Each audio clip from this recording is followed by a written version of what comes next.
Morning, morning, morning.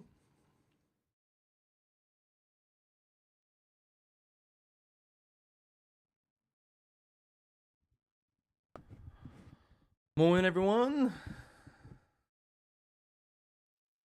Always ready for, no doubt, a very eventful Suzuka Japanese Grand Prix. Let's go.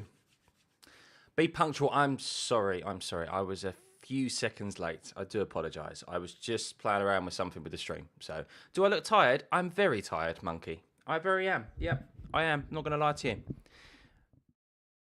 The missus went out last night, so I was looking after the little one, which is fine. But she missed her last train. So, a little bit worried about her getting home and so forth. So I had to get some sleep because I knew I was up very early in the morning, but she didn't get home till very late. So, good morning. 38 yesterday, expecting 40 today and no rain. Well, we'll see. We'll have a look at the weather report. And see exactly what is predicted here at Suzuka. So, yeah. GB, no spamming of caps, please. No spamming of caps. So I'm trying to keep the chat just a little bit more of a cleaner place for everyone, as these watchalongs have brilliantly exploded and we are getting considerably more viewers and more people involved. And I just want to try and keep it a bit of a cleaner place and easier for the mods to manage as well. So that it's a nicer place for you guys to experience here. Morning, Mark. Suggestion for time this: use a little rubber fee. Max is my boy, but I think P1 will be papaya. Casey, we will see. Yeah, I mean, is Ferrari running a wet setup? I don't think it really matters if Ferrari are running a wet setup. Where is the chat, by the way? The chat's not here. There you are. So, yeah, I don't think Ferrari just are definitely not at the races, are they? They haven't made a good enough car at the moment. They do have upgrades coming in Bahrain next week. We are in the first race of a triple header, Japan, Bahrain, and then we head to Saudi Arabia. So I say thank you, and you give me a telling off. What the hell? All right, mate. See you later. If you want to go somewhere else because you're taking it that sensitively, fine. If Ferrari don't mess up their strat or get disqualified, they could finish well into the podiums. Well, yeah, that's a big if, though, isn't it? It's a very big if. But I'm doing very well this morning, though, guys. I'm doing very well. I hope you are too. Yes, we will see cars out on track shortly. I don't think they've made their way round to their grid slots yet. Of course, as always, we will have a look at the strategy options for today. Supposedly, it has rained overnight, but the track is not in a wet state at the moment, I believe. The track temperature is considerably cooler, though. 23 degrees at the moment. So, yes, shouldn't, thankfully, or hopefully, see any fires bringing out red flags later on. But we do have drivers now making their way around to their grid slot, so we'll just watch this and see if there's anything to keep an eye out on.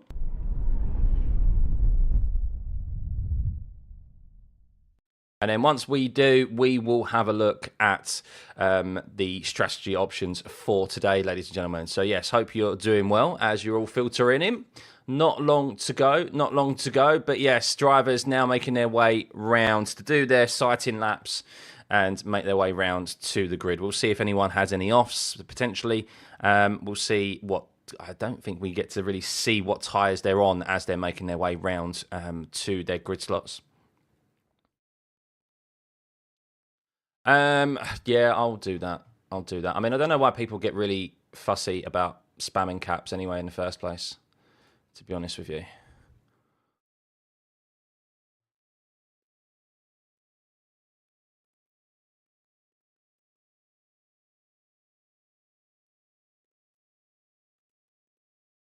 Just put a...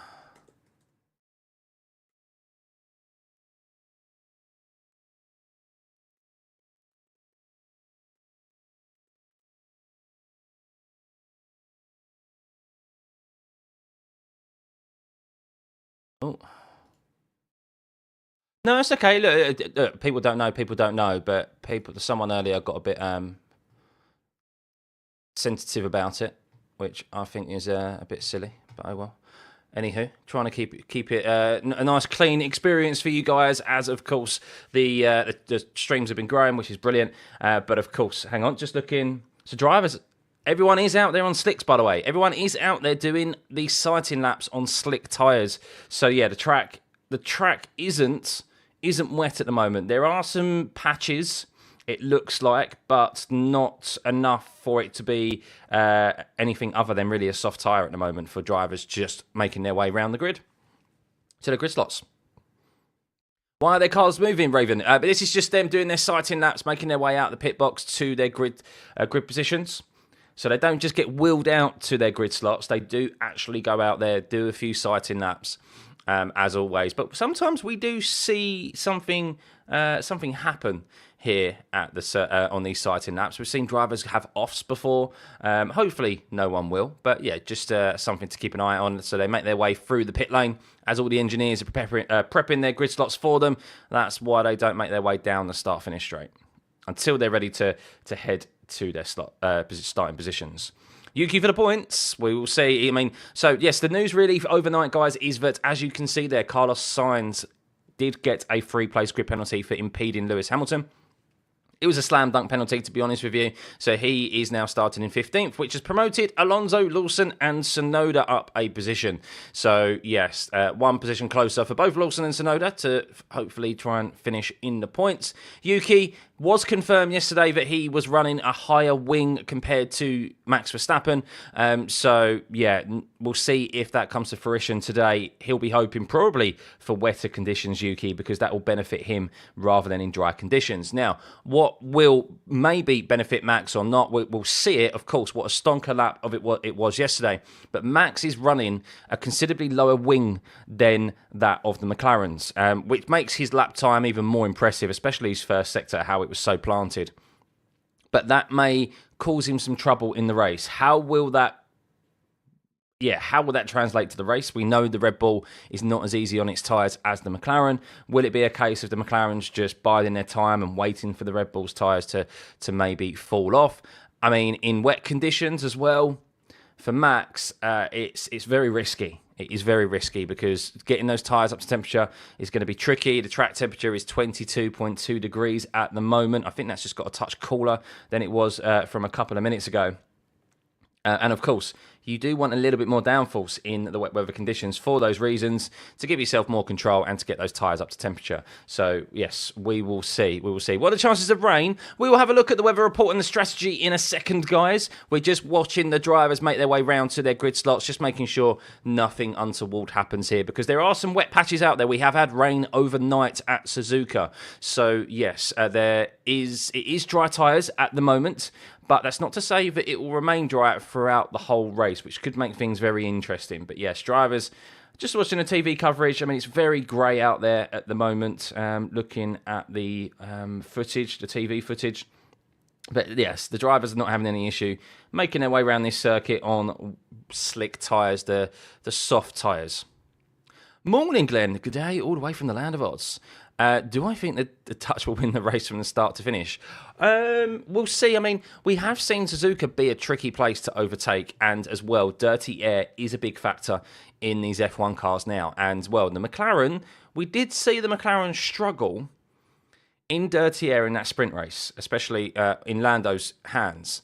So it's not a given that McLaren will overtake the Red Bull. Now, what may happen, as we just mentioned, is that it may come down to strategy. It may come down to just who can look after their tyres the longest, and it just may be a waiting game. I do suspect that Max and the two McLarens will just drive off into the distance, something similar to what we saw in Melbourne. I guess maybe that depends if Max is out front on his own. I mean, we've seen that Red Bull react very differently under full fuel, 100 kilograms of fuel, than when it's not had a lot of fuel on the car. So, yeah, we'll see.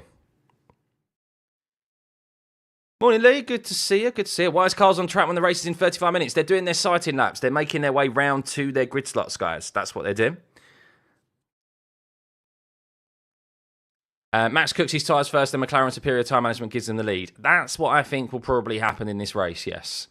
And then I do suspect, I mean, whether Max can hold on to the podium position will be dependent on where Charles Leclerc is and probably George Russell. George Russell was an interesting one yesterday, guys. George Russell apparently made a change to his front wing angle yesterday, which you are allowed to do. It's one of the few changes that you can do under Parc Fermé regulations. And, well, it just massively cost him when it came to his tyre warm-up yesterday.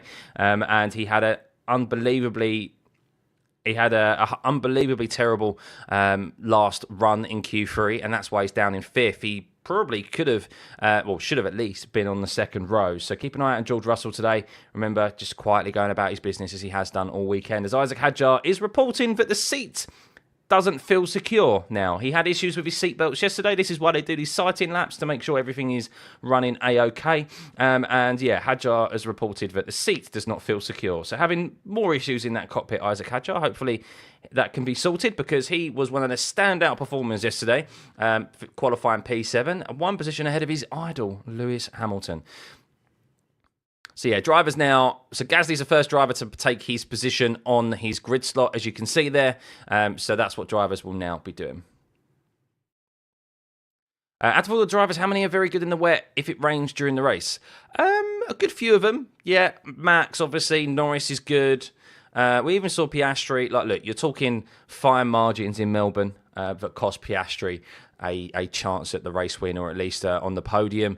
Lewis Hamilton has always been good. Charles Leclerc, I mean, the majority of them are pretty decent. Liam Lawson, we've seen some very good performances from him in the rain.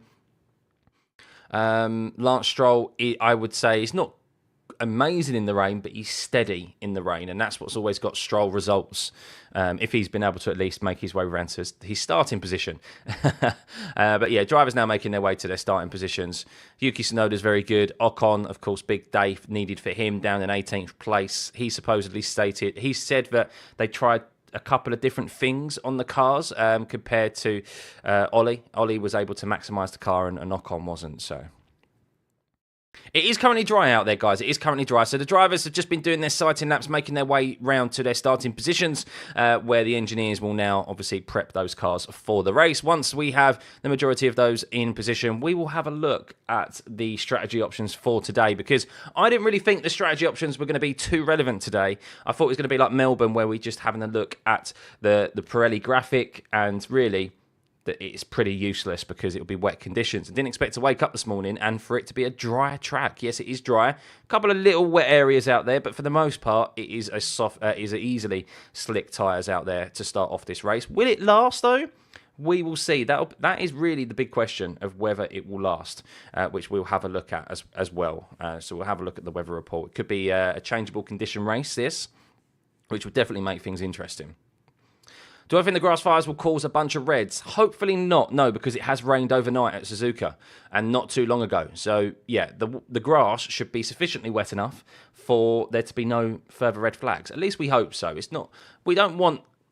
Because we know that red flags, lots of drivers can benefit from it. We understand it in wet conditions. But for something... so untoward as the trackside fires, we don't want to see any more red flags for that, and to see drivers maybe benefit from a red flag when they don't deserve it. We want to see it fought out on track, don't we, at the end of the day? So, right, that's it, guys. They all made their way round to their grid slots. Doesn't seem to be any issues with drivers out there. Carlos Sainz has taken a very long time, though, to make his way, get out there and do any sighting laps at all. So... yeah, let's have a look at the strategy options for today. I'll just bring them up for you.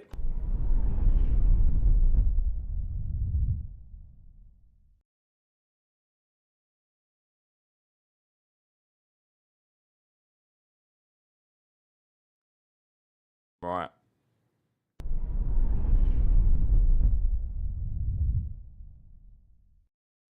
Here we go, guys. Here we go. Right. Here are your strategy options for today. Welcome, everyone, for filtering in. Hope you're doing well. Hope you're doing well. So, yes, it is a dry circuit as it currently stands. So this is very relevant at the moment. Now, good news.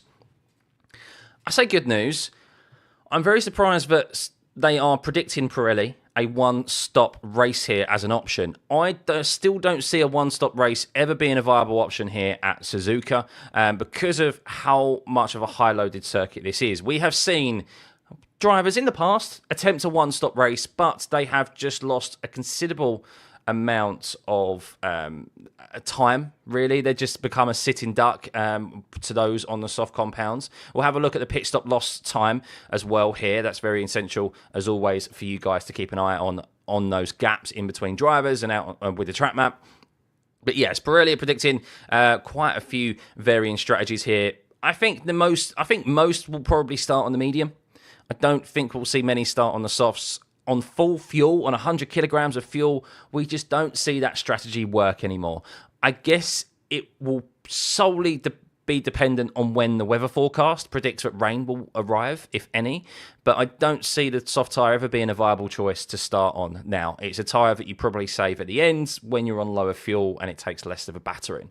So I do suspect that it will be the medium compound that drivers start on, and then we will see that hard compound tyre definitely come into use today. We've seen it numerous times in the past at Suzuka. Hardest compound of tyres here, the C1. We don't get any harder than that. The C2 and C3. So yeah, I think really you're looking at the bottom one maybe being the preferred strategy. We'll have a look at tyre allocations. I'm not sure if drivers have any more than one set of hards available to them. But yeah, I think that's what we'll see today. Definitely a two-stop. You have no idea why, Dan? Oh, that's a shame. The green track might reward starting on softs. I don't think so. No, I just don't. You just don't see the gains anymore. That strategy has been tried and tested numerous times in this current set of regs, and you just don't make up positions anymore like you used to.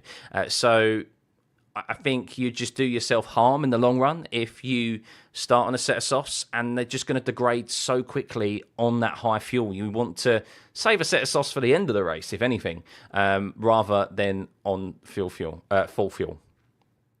You should add that your poll on race win that it's a wet race. You'll add more honest answers. Oh, that's true. That's true.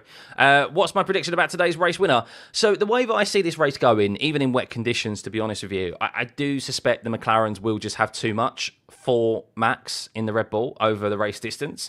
I think we may see something akin to what we saw in Melbourne, where Max is able to probably lead this race for the first half, maybe, or at least the first stages of this race, and then once we start approaching the pit window, the first pit window, I think the McLarens will just have so much more tyre life on them. They may have to get it done out on track, but I just think they'll have too much really tyre management for the Red Bull. And in wet conditions, Max is also running running a lower rear wing as well, which if it does become a wet race, could be a detriment to Max, because yeah, it's going to make his car a bit more sliding, a little bit more unstable compared to the McLarens, who have more wing available to them. So that's the strategy, guys, for today. Why not softs at the bottom, at the end of the bottom start, and stay out a bit longer on the hards and mediums? I mean, look, there's lots of permutations here, but yeah, I think the two-stopper, it's always a two-stopper. It's always been the quickest strat here, just because of how much the tyres deg. So I don't see the one-stop being viable. Someone will probably try and attempt it to just hold on to track position. But what we do see here at Suzuka, while it is difficult in dirty air to overtake, what we do see is that there is a very, very big delta in the tyres. So if someone, is able to catch up to the back of them, and we saw George Russell last year try and do that one stop, I think it was, or the year before. Charles Leclerc also did it as well. He eventually got caught by his teammate. I think Charles did pick up a couple of spots, but it's just not really that viable of an option. It's kind of like a last resort if your race is not going the way that you want to. You're kind of throwing a bit of a Hail Mary and hoping that there might be a safety car so you can gain a cheap pit stop. So right, let's have a look at the tyre allocations for today. And well, there we go. There's my answer. This is my first time actually seeing this, even though I set this up. I didn't pay too much attention to it earlier. But yes, okay, that's the reason. That's my answer there as to why there is only the option on Pirelli's strategy for one hard tyre being used, because you can see there that, well, apart from Lando Norris, no one has more than no one has more than a set of hards available. So interestingly, Lando Norris has taken the strategy here this weekend to replace give up a set of medium compound tyres for a set of hards. So he's the only driver on the grid to do that this week. That's really intriguing. So will that play into Norris's hands? Will that hard tyre be the tyre of choice? And will that, or could that bite him, especially with Piastri, who's gone the other way and has gone for 2 mediums compared to 2 hards. So that's quite intriguing there. That's quite intriguing. When will the race start? Have a look at the big notification above my head. That tells you when the race will start, guys. That'll tell you when the race starts. Morning, Ben. Morning. Good to see you. Welcome, everyone, though. Welcome for tuning in. Yeah, you've got a weird hunch today that Piastri is going to win it. I mean, I think ultimately it's going to end up being the McLarens. I think we'll see. Yeah, I think we'll see something similar to Melbourne. Unless the rain really throws a spanner in the works, we will see. But right, let's have a look then at the pit loss time, shall we? And the percentage of safety cars. So you can see there, really, F1 is predicting that straight away, this 40% chance of rain today. We will see if that is what the weather radar is showing us when we go into a more detailed look. Track air temperature is 16 degrees. Track temperature is quite cool, as we saw in the low 20s. So that's even cooler than it was yesterday. What will that do to tyre warm up for these cars? We know that they're very super sensitive to different track conditions. I do think that's one of the reasons why Max was that car really came to him yesterday, because the track temperature really cooled around 7 degrees by the time we from the start of Q1 to Q3. So how will that affect the drivers today, especially with their tyre warm-up? But green flag there, you can see a pit stop is just over 22 seconds, just under 23 seconds. Keep an eye on that for the gaps today. That's what we need to keep an eye on. And then stationary, well, a cheap pit stop is less than half the time, 10.5 seconds compared to 22.7. So yes, we could see a few drivers. We've seen contacts, we've seen crashes here at Suzuka before. We could see, well, a few VSCs, high percentage of safety cars, 67% chance in the last 7 years or so. So, yeah, and the red flag, 33%. We've seen quite a high percentage of red flags here in the past as well. But hopefully, yeah, we don't see any more red flags. We've already had a record number of red flags here this weekend. Is it 7? So, yeah, not great. Is it raining right now? No, it's not raining right now. It is dry. It is dry out there. I said the same yesterday, Verstappen got a pole. I did, yeah, but I could still be wrong. I could still be wrong. But I think we have a bit more of a data point with how that Red Bull is over a race distance rather than just a single lap. We know Max can put out a single lap from absolutely nowhere. Race is very different, and I think that McLaren is just, yeah, a bit, just too strong for everyone, really, at the moment, over a race distance. So, yeah. Do I think Yuki will finish in the top 10? Yeah, I do, actually. I do think he'll finish in the top 10. Yeah. Right, here we go. So this is the weather radar. Let's refresh this, actually. Let's refresh this because it's not up to date. But Suzuka is over here somewhere. There we go. Know my geography. And, well, there you go. There's a little patch there that is potentially making its way over. This is now, and yeah, it looks pretty clean at the moment. Looks pretty clean. So unless the weather changes, 40% is quite low. We may see some sprinkles. Over here, it is saying that the probability in this weather report is 55%. Let's refresh that and see if that has changed. Still 55%. So we may see a couple. We may see a couple of showers, light showers. But I think for the most part, it's going to be a dry race. What would be the ideal tyre to start in this track that is so hard as per the drivers? I think, as we mentioned, if we go back, so yeah, the weather isn't really going to be playing that much of a factor. So if those who have maybe gambled on the wet weather setup, more downfalls, that might put them at a detriment today. I mean, that is something that hopefully Yuki doesn't suffer from. Yuki has taken a more loaded rear wing compared to Max, so that could be a detriment to him here today with his tyre management, but we'll see. But yeah, I think the medium compound tyre is definitely the tyre of choice to start on. That is definitely the tyre of choice. It just leaves you open to variable strategies, in my personal opinion. I don't know why you'd start on the soft. You don't want to start on the hard compounds because you want more. You're just going to lose grip at the start. So yeah, if Yuki finishes outside top 15, Red Bull might get Hadjar in. No, he's got plenty of time. He's got plenty of time, and look, Yuki is bringing in 10 million, isn't he? He's bringing in quite a considerable amount of money still, whereas Hadjar and anyone else isn't really going to be able to do that. But yes, not long to go, guys. 19 minutes until this Japanese Grand Prix gets underway. There's your strategy options for today. It does seem like that we might not even be getting rain today. It was predicted all week, and now it looks like we're not going to get it. So let's see. Can Max Verstappen hold on to that pole position and get his first race win of the season? He is running. It's going to be tricky to overtake, that's for sure, if he maintains the lead into the first corner. He is running lower downforce compared to the McLarens, which makes his lap yesterday even more impressive. But how will that fare over the race duration? Two different approaches to this race. The McLarens, we know that they're good on their tyres at the moment, arguably the best car on the grid. I don't think anyone kind of really disagrees with that, but the driver most definitely making the difference at the front for sure, and especially yesterday. Total rain expected, according to Weather Underground, is a quarter of an inch. Okay, so we'll see. Could we see Norris pull off a medium hard? I suspect so, yes. I do think that's going to be the strategy for him. I think the bottom strategy is what most will go to. They'll want to end on the softer medium compound tyre. They may even end on the softs. Do they have any new softs available to them? No, they only have used. Only Tsunoda, because he didn't make it out of Q2. He's the only driver in that top eight drivers, like in the top teams, who has a brand new set available to him. But yeah, I mean, this strategy could be completely flipped on its head if we have safety cars, if we have red flags and so forth. So yeah. You think Yuki got a seat and Lawson out just because of the Suzuka race? It was definitely a factor. It was most definitely a factor, that's for sure. Yeah. I don't think if Suzuka was here at this point in the calendar, I think Lawson probably would have been given at least the triple header to be able to try and sort out his issues. But yeah, I think Honda kind of went, no, you either put Yuki in at Suzuka, or you don't get that 10 mil. Which, yeah, so. What is the weather update? Not really a lot to update, to be honest with you. It's looking like 55% chance of rain, but not a lot of it. Not a lot of it, though.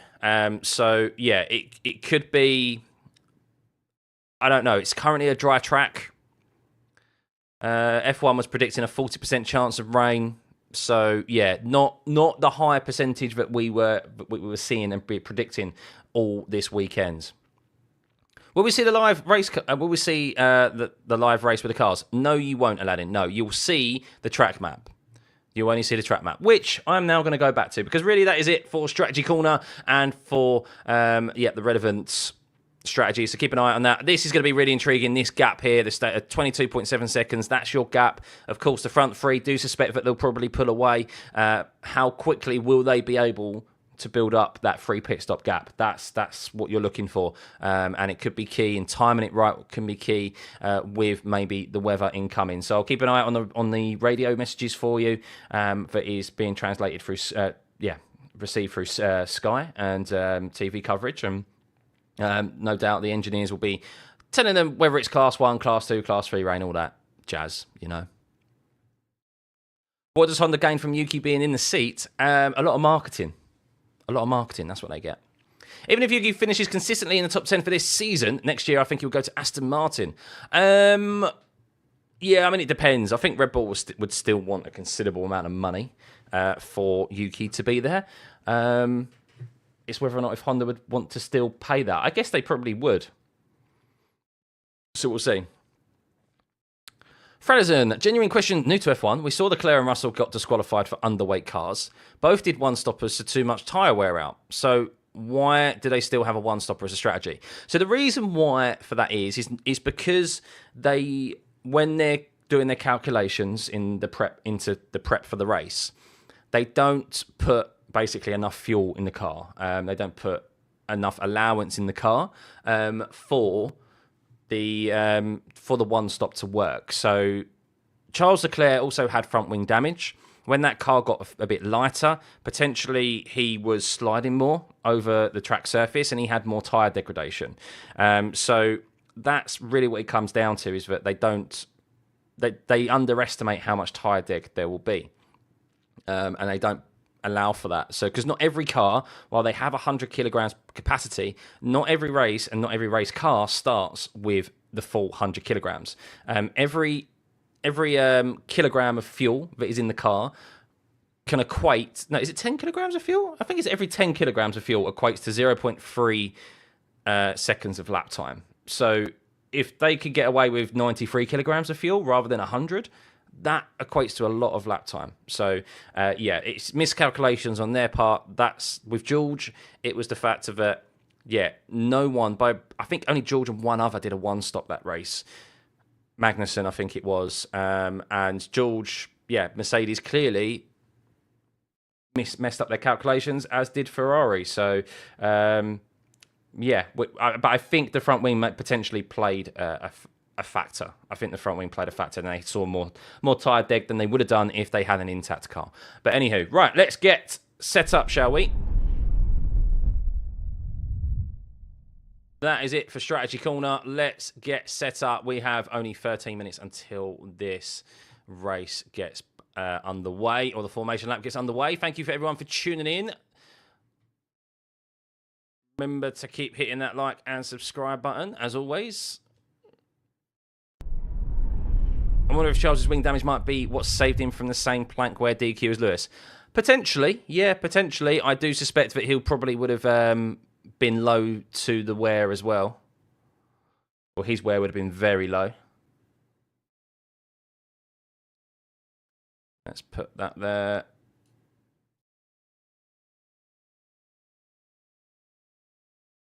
There we go. There we go. Ready to rock and roll, guys. Ready to rock and roll. So, wow. F1 there, as you can see, is stating an even lower percentage of rain at the moment. 20% that's now come down to. So, yeah, not a high percentage of rain at all, guys. Not a high percentage of rain at all.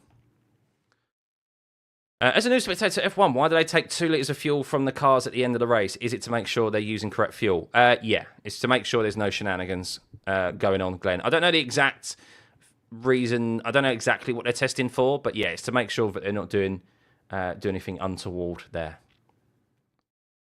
Japan GP has the best schedule for Indian fans, a race for which we don't have to lose sleep. Not going to lie, it's going to be nice not getting up at silly o'clock in the morning for the remainder of the year, until at least November.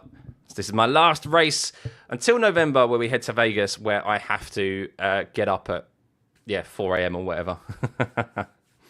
Suzuka is right next to the ocean, so the weather can change quickly. Live next to the sea, we have rain roll up while it could be 28 degrees and sunny. Yeah, that's true, Max. That is true. So we've seen, very, very changeable weather conditions at Suzuka in the past. So not long to go, guys. Not long to go. Just 11 minutes. Over 1,000 of you in here already. Big thank you. If you can continue to hit that like and subscribe button. Can we get to 40,000 subs today? That'd be amazing. That'd be absolutely amazing if we were able to achieve that. But yeah, big thank you as always for those of you who continue to flock back in, as always. And hopefully we're going to have another stonker of a race on our hands. China, I think we'll admit, was a bit of a damp squib, wasn't it? That it became a bit boring in the end, I guess. Hopefully the watch-along wasn't boring. And hopefully we don't have the repeat here. I do think we're going to maybe see some safety cars and some VSCs, which makes things interesting as always. So, yeah, and with that potential incumbent rain, that will definitely throw a spanner in the works to this race. Brad Pitt going to light some grass on fire again. Behrman has been really impressive. Yes, he has been. Yeah, what a qualifying performance from him yesterday. Yeah, what a qualifying performance. So what is the poll at the moment? Over 1,100 votes, and 41% of you think Max Verstappen. Interesting that it's neck and neck between Norris and someone else to win this race. Interesting. Oscar is going to cook. He potentially could. Yeah, I mean, he's going to be aggressive down into the first corner, isn't he? I mean, Lando needs to be careful. I mean, he needs to get a good start and try and take it to Max and get that lead into the first corner. But we know Max, we know how aggressive he is in defending. Of course, the head of the apex rule as well. Be a bit difficult to kind of ascertain where the apex is at turn 1 and turn 2 because of the nature of the corners, because they're very kind of sweeping corners there. But yeah, Max will definitely try and maintain the advantage down into turn one. We've seen him do it many a time here. It's his 4th pole position in a row at Suzuka, so he knows how to defend that lead into turn one for sure. And Lando needs to be careful that he doesn't lose too much time to Max and leave the door open for Oscar Piastri to come past him, because there's definitely room for him to do that. Would starting on hards help with the undercut if you're starting at the back of the grid? Yes, potentially. Yeah, I mean, I think we'll see a couple guys start on a hard compound tyre for sure. I think they'll try and mix it up a little bit. Goal hang for maybe a safety car, goal hang for the wet weather. So yeah, we'll see. We'll be amusing if some patches of grass will burn up a bit while there's a drizzle or rain. I don't think it'll be amusing at all, to be honest with you. We've had enough red flags for the fires on track side, so hopefully we don't have that. Alonso just needs to finish the race. Yes, he does. Alonso does. But everyone been going stroll this, stroll that. He started well. Yeah, but Alonso, I mean, he had a mechanical failure in China, which wasn't his fault. He was ahead of Stroll at the time, and he was ahead of Stroll comfortably. He was in the points, wasn't he, until he crashed in Melbourne. So, yeah, it's not like Alonso still hasn't got it, for sure. Results, that's the thing. Like, looking at just where, that's why driver ratings are so good, is that you're able to generally assess how they've performed and not necessarily where their finishing result is. It's not always the be-all and end-all with how they've driven. You haven't seen the track yet. Is it dried up, or are they going to be sending it for a dry line off start? It's dry out there. Yep, it is dry. It was wet earlier, but by the time it has had rain this morning as well, Suzuka, so we shouldn't, fingers crossed, see any trackside fires. We don't want to see any red flags for that, because it can really just flip this race on its head for the wrong reasons. And yeah, the track is dry now. So they will be starting on slicks. 20% chance of rain. That could change, though. We've seen it plenty of time at Suzuka flip on its head very, very quickly. Stroll's had enough carrying the team. He has taken a week off. Any penalties given for yesterday? Yes, there is one penalty to make note of today, guys. It is Carlos Sainz. He did qualify in 12th yesterday, I think it was, and he is now starting 15th due to impeding Lewis Hamilton. It was a slam dunk impeding on Lewis down into turn one. So, yeah, Williams and Sainz have themselves to blame there, really, and Sainz is starting in 15th. So he has a tall order in front of him again, and he seems to, well, seems to. Look, this is how close the field is yesterday. Alex Albon was in 9th or 10th, I think it was. He was 10th and just made it through to Q3. Carlos Sainz was P12, 3 positions behind, or 13th, can't remember which one. And he ended up being out qualified, or failed to make it through to Q3 by a couple of hundredths of a second. So it's the fine margins now, which can be the difference, as we saw with pole position yesterday, between you being on pole and not, and from you making it through a quali session and not. So it can result in you being less than a tenth, can result in you being multiple positions down on your teammate. Hope Yuki and Liam both drive well after all the drama. Yeah, I think a solid performance from both of them would be very well needed. So 2,000 watching and only 39 likes. Let's get this stream to 1,000 likes, guys. It'd be amazing. And, of course, it'd be amazing to get this channel to 40,000 subs. Big thank you for everyone who keeps tuning back in, as always. Hopefully, we're in for a good one. Round 3 of this season. Still 21 race weekends to go. The first race of a triple header here as we head to Bahrain and then Saudi in the next 2 weeks. So plenty of F1 coming your way. I love the poll. The poll yesterday didn't even have Verstappen on pole. I know. I did not expect Verstappen to be on pole yesterday. I admit it. I really did. And many didn't either. So, yeah, it was a great lap. It was a great lap. You just have to hold your hands up to it. If you take some bits from your stream, like your pre-race predictions and reactions to race events, and post them as shorts, I think you can reach more audience. Just a suggestion. Yeah. No, I should do, really. I should do. It's just time, Wes. That's all. It's just time. I've got a little one that I have to look after and stuff, you know. But I'm planning on trying to. Max now has a very good feel for the car. Yes. Yeah, we'll see if that car handles any differently on full fuel, though.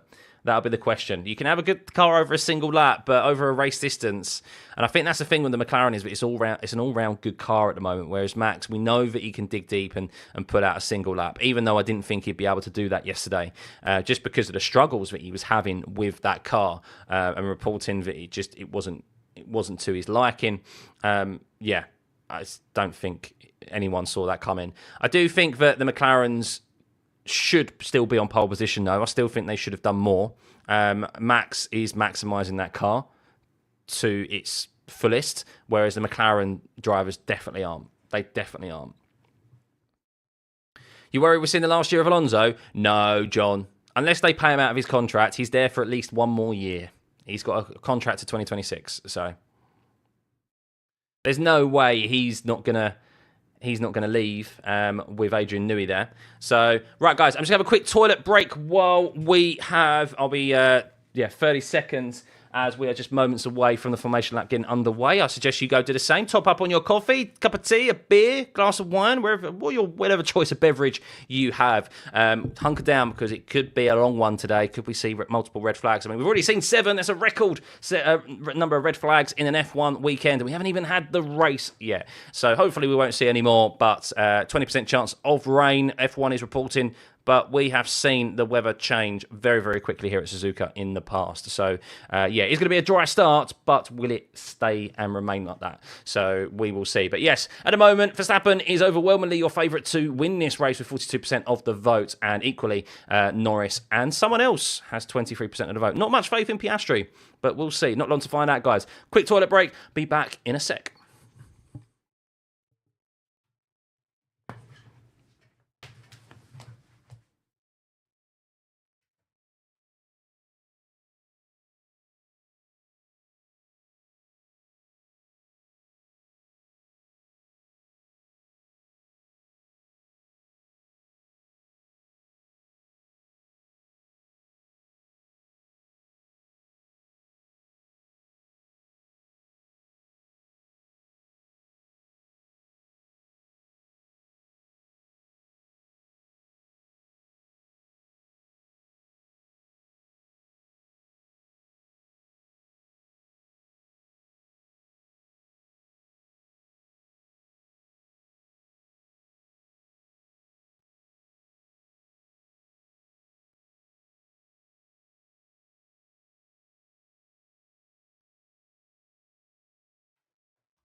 We are back, and we have tyres. We have tyres. Lovely, lovely. That's always lovely to come back to, guys. Always lovely to come back to. So, interesting. Doing the Lance Stroll starting on a soft compound tyre.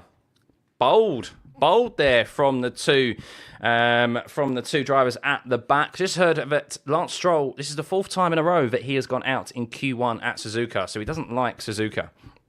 But we can see we have Lewis Hamilton on the hard compound tyre. Interesting. Lewis Hamilton is the outlier there. The only driver in the top 17 or top 16 to start on the hard compound tyre. This could either be genius for Lewis Hamilton on the alternative strategy, or it could be disaster. He is definitely going to have to make sure he gets a decent getaway. But Lewis, why? I know. We will see. That shows really, I think, kind of how much lack of faith they have in that setup or just in that car at the moment, for him to be starting on the hard compound tyre. We saw this quite a bit at Mercedes as well.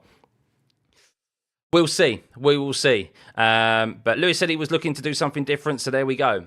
Yeah, right, guys. Yes, Doohan and Stroll, they're on the soft compound tyre, and we'll see.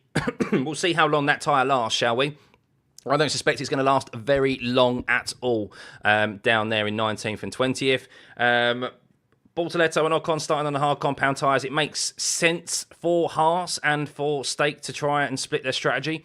I'm surprised, really, that Carlos Sainz hasn't split strategy either on the hard compound tyre compared to Albon on the mediums. But yeah, as predicted, everyone on pretty much brand new mediums.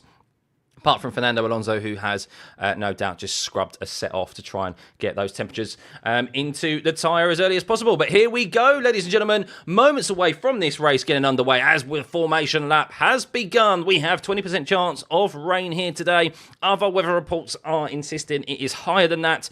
Who knows? But we have seen many a time the weather change very quickly at Suzuka. But moments away from the Japanese Grand Prix getting underway here. Who will lead down into the first corner? Who will win this third race weekend? Will it be a third race weekend in a row for McLaren? Will it be either Norris or Piastri? Will Max Verstappen be able to convert what was a sensational pole position yesterday to what would be a sensational race win? He has won here many a time in the past. It's his fourth pole position here at Suzuka. And Max just slowing down the pack there as he went through turn 9. Of course, doesn't want to go too quickly and be waiting on the grid while the back of the field arrives, because the longer you sit in your grid spot at the front, the cooler your tyres will be. So the least amount of time you're sitting on your grid spot, the better it is for yourself. But yes, let's see. Let's run through our grid, shall we? It is Max Verstappen on pole position. If you don't know what happened with qualifying yesterday, where have you been? Where have you been, living under a rock? Because Max Verstappen put in a sensational pole position to put that Red Bull that arguably had no right to be on pole position. It looked to be off the pace all weekend. Max was struggling all weekend, but as we know, the Dutchman can do, the Flying Dutchman, he can dig deep and pull out something amazing. And that's what he did yesterday, sticking it on pole by just over 1/10 of a second, 100th of a second, with Lando Norris in P2. Oscar Piastri in P3. Could have had pole position yesterday if not for mistakes, but that seems to be the case for the McLaren. Just not able to keep it as clean and consistent as Max in qualifying. Charles Leclerc in P4, a good second row start for him in a struggling Ferrari. George Russell will be looking to quietly go about his business again and pick up more points in this championship, third in the championship at the moment. Antonelli, a good performance from him. He looked to be off the pace all weekend, but found something in qualifying and is in 6th. Isaac Hadjar, standout performer yesterday, one of them in P7. Out-qualified his idol Lewis Hamilton in P8, who is starting on the hard compound tyre. The only driver to do so in the top 16. So keep an eye on Lewis Hamilton today. Many will be as well to see how that hard tyre performs. Alex Albon, his third Q3 in a row in P9. Ollie Bearman, unbelievable quality for him, getting it into Q3 in Haas. Gasly in P11, looking to try and score Alpine's first points of the season. Alonso in P12, looking to finish his first race of the season. Liam Lawson in 13th, out-qualified Yuki Tsunoda. Yuki Tsunoda at his home circuit, of course, looking to put on a show for the Japanese fans. Carlos Sainz, with that free-place grid penalty for impeding Lewis Hamilton, is down in P15. Hulkenberg in 16th, Bortoletto in 17th, Esteban Ocon in 18th, Jack Doohan and Lance Stroll bringing up the rear here in 19th and 20th. So we are moments away, guys, from this Japanese Grand Prix getting underway. Thank you for tuning in, as always. Overwhelmingly, you guys think Max Verstappen is going to win this race. I can see why, but will he be able to? Different approaches in setup from the McLarens and the Red Bulls. How will that play out over the 53 laps here at Suzuka? As Lance Stroll brings up the rear here, we are moments away from this Japanese Grand Prix getting underway. As Lance Stroll lines up. Here we go. It's a very long green light, but it is eventually thrown, and they're going to make their way down to the very fast approach into turn 1. The braking zone is around that corner there. Will Max Verstappen be able to hold off the McLarens? I think he's been able to. Does Lando make an attempt, as Albon did lose a position briefly to Bearman, but regains it. And this time around, I think everyone's made their way through the first corner. We haven't seen that many times. We've seen that many times in the past, where Carlos Sainz has lost a position there. Gasly, a few drivers swapping position there through the S's, but we've seen many a time in the past crashes in that very narrow first couple of corners. But Max Verstappen has job number 1 done, as he is into P1 and maintains his lead from Lando Norris. And well, the top 10 are as they are. No change of positions there. And importantly for Lewis Hamilton, who started on the harder compound tyre, didn't lose a position either. We'll be keeping an eye on his progress today, as he's the only driver to start on that alternative strategy. We'll have a look at the race start in a second, as Max Verstappen is leading from Lando Norris and Oscar Piastri.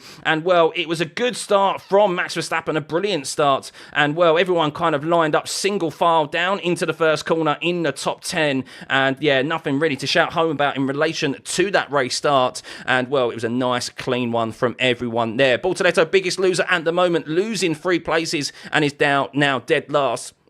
Alonso is up a position, Gasly down, Yuki Tsunoda made up a position on Liam Lawson at the start of this race here, so that's job number 1 done for Yuki Tsunoda to get past Liam Lawson, who could have been a stumbling block for him today. But as we are about to finish, we have completed our first lap here. It's Max Verstappen from Lando Norris. He is 1 second ahead of Lando Norris already, with Oscar Piastri further back in P3. Charles Leclerc is in P4, George Russell P5, Antonelli P6, Hadjar P7, and Hamilton P8. Albon is 9th, Behrman 11th, and DRS is now activated. As always, when we are streaming from the other side of the world, or gathering data from the other side of the world, there is a slight delay with the later data. Do apologise for that. But yes, Max Verstappen doing job. Nice job for him at the moment, but Lando Norris has just got back into the DRS of Max. Now, what will help Max is that he is running a lower rear wing configuration, a lower downforce setup than that of the McLaren. So, will we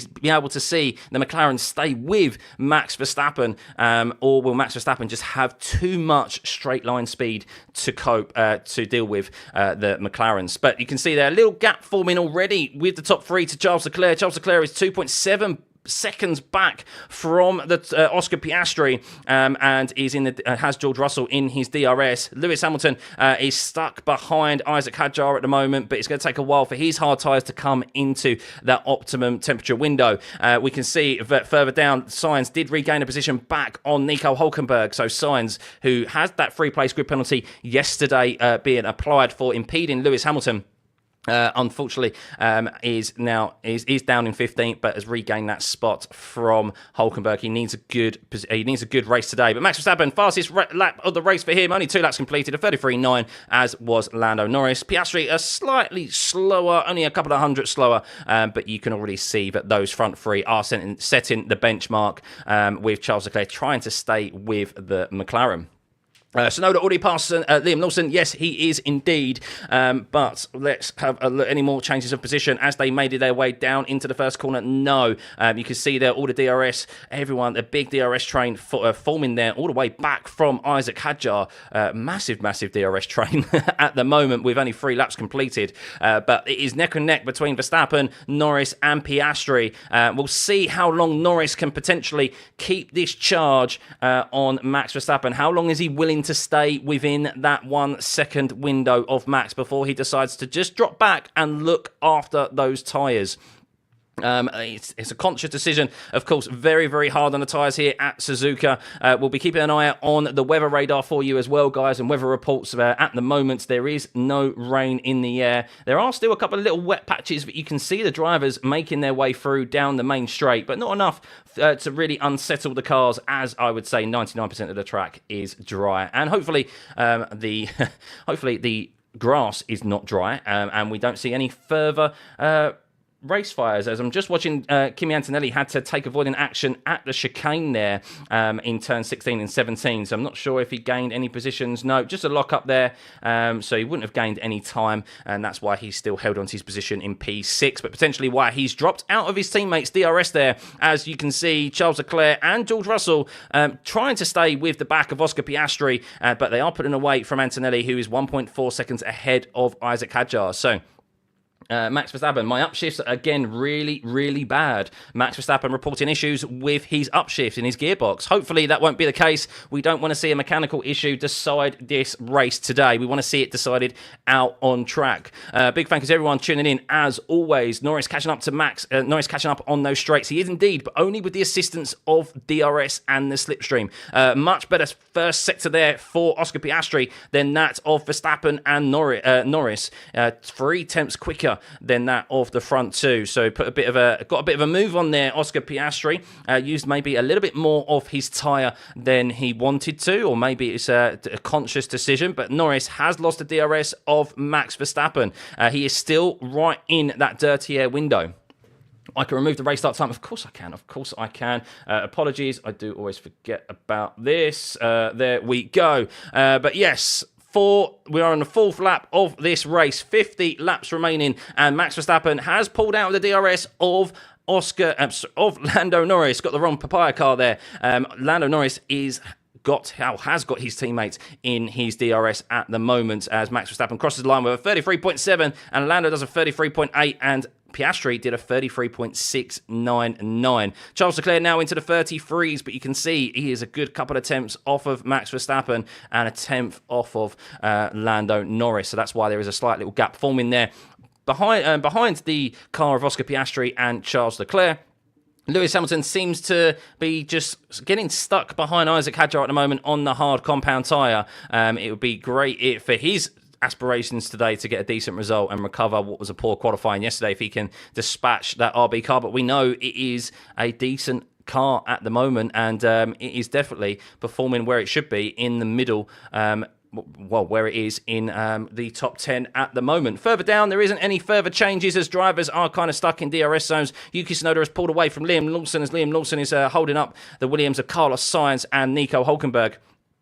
Just slightly off the pace of his teammate, or quite considerably off the pace of his teammate at the moment. 35.0 for Liam last time around compared to Hadjar, who's up there in 34.2s. But a fastest first sector there from Antonelli. So we're starting to see lap times improve a little bit sector times improve a little bit as these tyres are now coming up to temperature and the fuel load starts to burn off as they head through 130R. But that gap now 1.4 seconds to Max Verstappen and Lando Norris. And well, has that charge of Lando, I say I'll call it a charge, has that attempt on Lando to stay with Max Verstappen already kind of come to fruition, and they've decided to go straight into tyre management mode. That you can only push so long. Nightbot's doing a very good job to try and just save the chat, keep the chat a nice place to be today. Of course, the streams are doing very, very well. We have over 6,000 of you in the stream right now, so big thank you. Please continue to hit that like and subscribe button. As Lewis Hamilton does get past Isaac Hadjar down into turn one there. A good move from Lewis Hamilton in the Ferrari on the hard compound tyre, and that was a very, very good job there. I wonder if that was maybe due to a poor exit out of turn 17 for Isaac Hadjar, as the data is just jumping around a little bit at the moment. But Lewis Hamilton, who was stuck behind the RB car for the early stages of this race, has got past him within 6 laps. Of course, Lewis Hamilton is Isaac Hadjar's idol. He would have loved to have held him back for as long as possible, but ultimately, fighting the Ferrari is not the RB car's race. He wants to be the best of the rest. So just watching the overtake here now, seeing if there was a mistake from Isaac Hadjar, and there wasn't. It was just a great overtake from Lewis Hamilton on Isaac Hadjar, maybe using a bit more of the battery, a bit more of the energy deployment than that of the RB car. And yes, you can see the RB car, the rear light decided to flash at the end of the straight and started to harvest as Lewis Hamilton was starting to overtake. So yeah, easy overtake there for Lewis Hamilton. DRS assisted down into turn one, and he'll be looking to close up onto his replacement at Mercedes, the young Italian Kimi Antonelli, who is in P6, trying to chase down his teammate, who is a further second ahead of him. George Russell is 8 tenths behind Charles Leclerc, as he has been pretty much for the start of this race. And well, they have caught up slightly to the back of Piastri and Norris. I think that gap has closed a little bit, but Norris consciously, I think, dropping back out of Verstappen's dirty air at the moment. You can see that Max Verstappen, a 33.3 last time around for him in the first sector. We'll see what it is this time around as they make their way through the S's and through Dunlop Curve. Intrigued to see. You can see that interval definitely widen here. You could definitely see it widen. 33.1 for Max this time around compared to Norris, who did a 33.4. So we do see this from the McLaren quite a bit. They end up They end up liking to sit back, look after their tyres, and then they go on the attack at the end of the stint. So maybe this is a conscious decision by McLaren. I do suspect it is. We do suspect, really, that McLaren will have the superior tyre management over that Red Bull, but we know that in that Red Bull, in Max's hands, that Red Bull can do amazing things. But yeah, last time around, Norris controlling the pace of 33.4 for him, with that gap now 2 seconds to Max Verstappen. We'll see if that stays consistent. You don't really want to let Max Verstappen get any more of a lead than that with 47 laps remaining. Antonelli, a fastest first sector for him last time around, as he's trying to close that gap on his teammate George Russell and get involved in this battle at the front, and he is doing so. That gap has come down from 1.5 seconds to 1.2 at the moment, so he is trying to use a bit more of his tyre here to get in the DRS of his teammate. Lewis Hamilton trying to do the same as well, to further 2.2 seconds back. As we head further down the grid, no changes to make note of at the moment, as there is a gap there all aboard the Lawson train at the moment, as you can see in P14, as Yuki is looking to catch up his former teammate Pierre Gasly. As Verstappen is now reporting, the shifts are a bit better, so the gearbox has come back to him, thankfully. Welcome everyone, morning Andy, good to see you. Yes, welcome everyone, hope you're doing well, and welcome to the Japanese Grand Prix. If you are just joining us, Max Verstappen is leading 2 seconds ahead of Lando Norris, and yes, we can see there, I do suspect that conscious 2-second gap is by design by Norris at the moment, to just look after his tyres, because last time around that was a 33.4 in the first sector, and now it's a 33.1. So we'll see if that gap is maintained. Very long way to go in this race. But yes, Max Verstappen held off Lando Norris into the first corner. They all kind of got okay starts. Max Verstappen got the best start, and it was pretty much single file for most of the top 10 as they headed down into the first corner. Only a couple of changes of position. The biggest loser has been Bortoletto, who is down 3 places and is in dead last.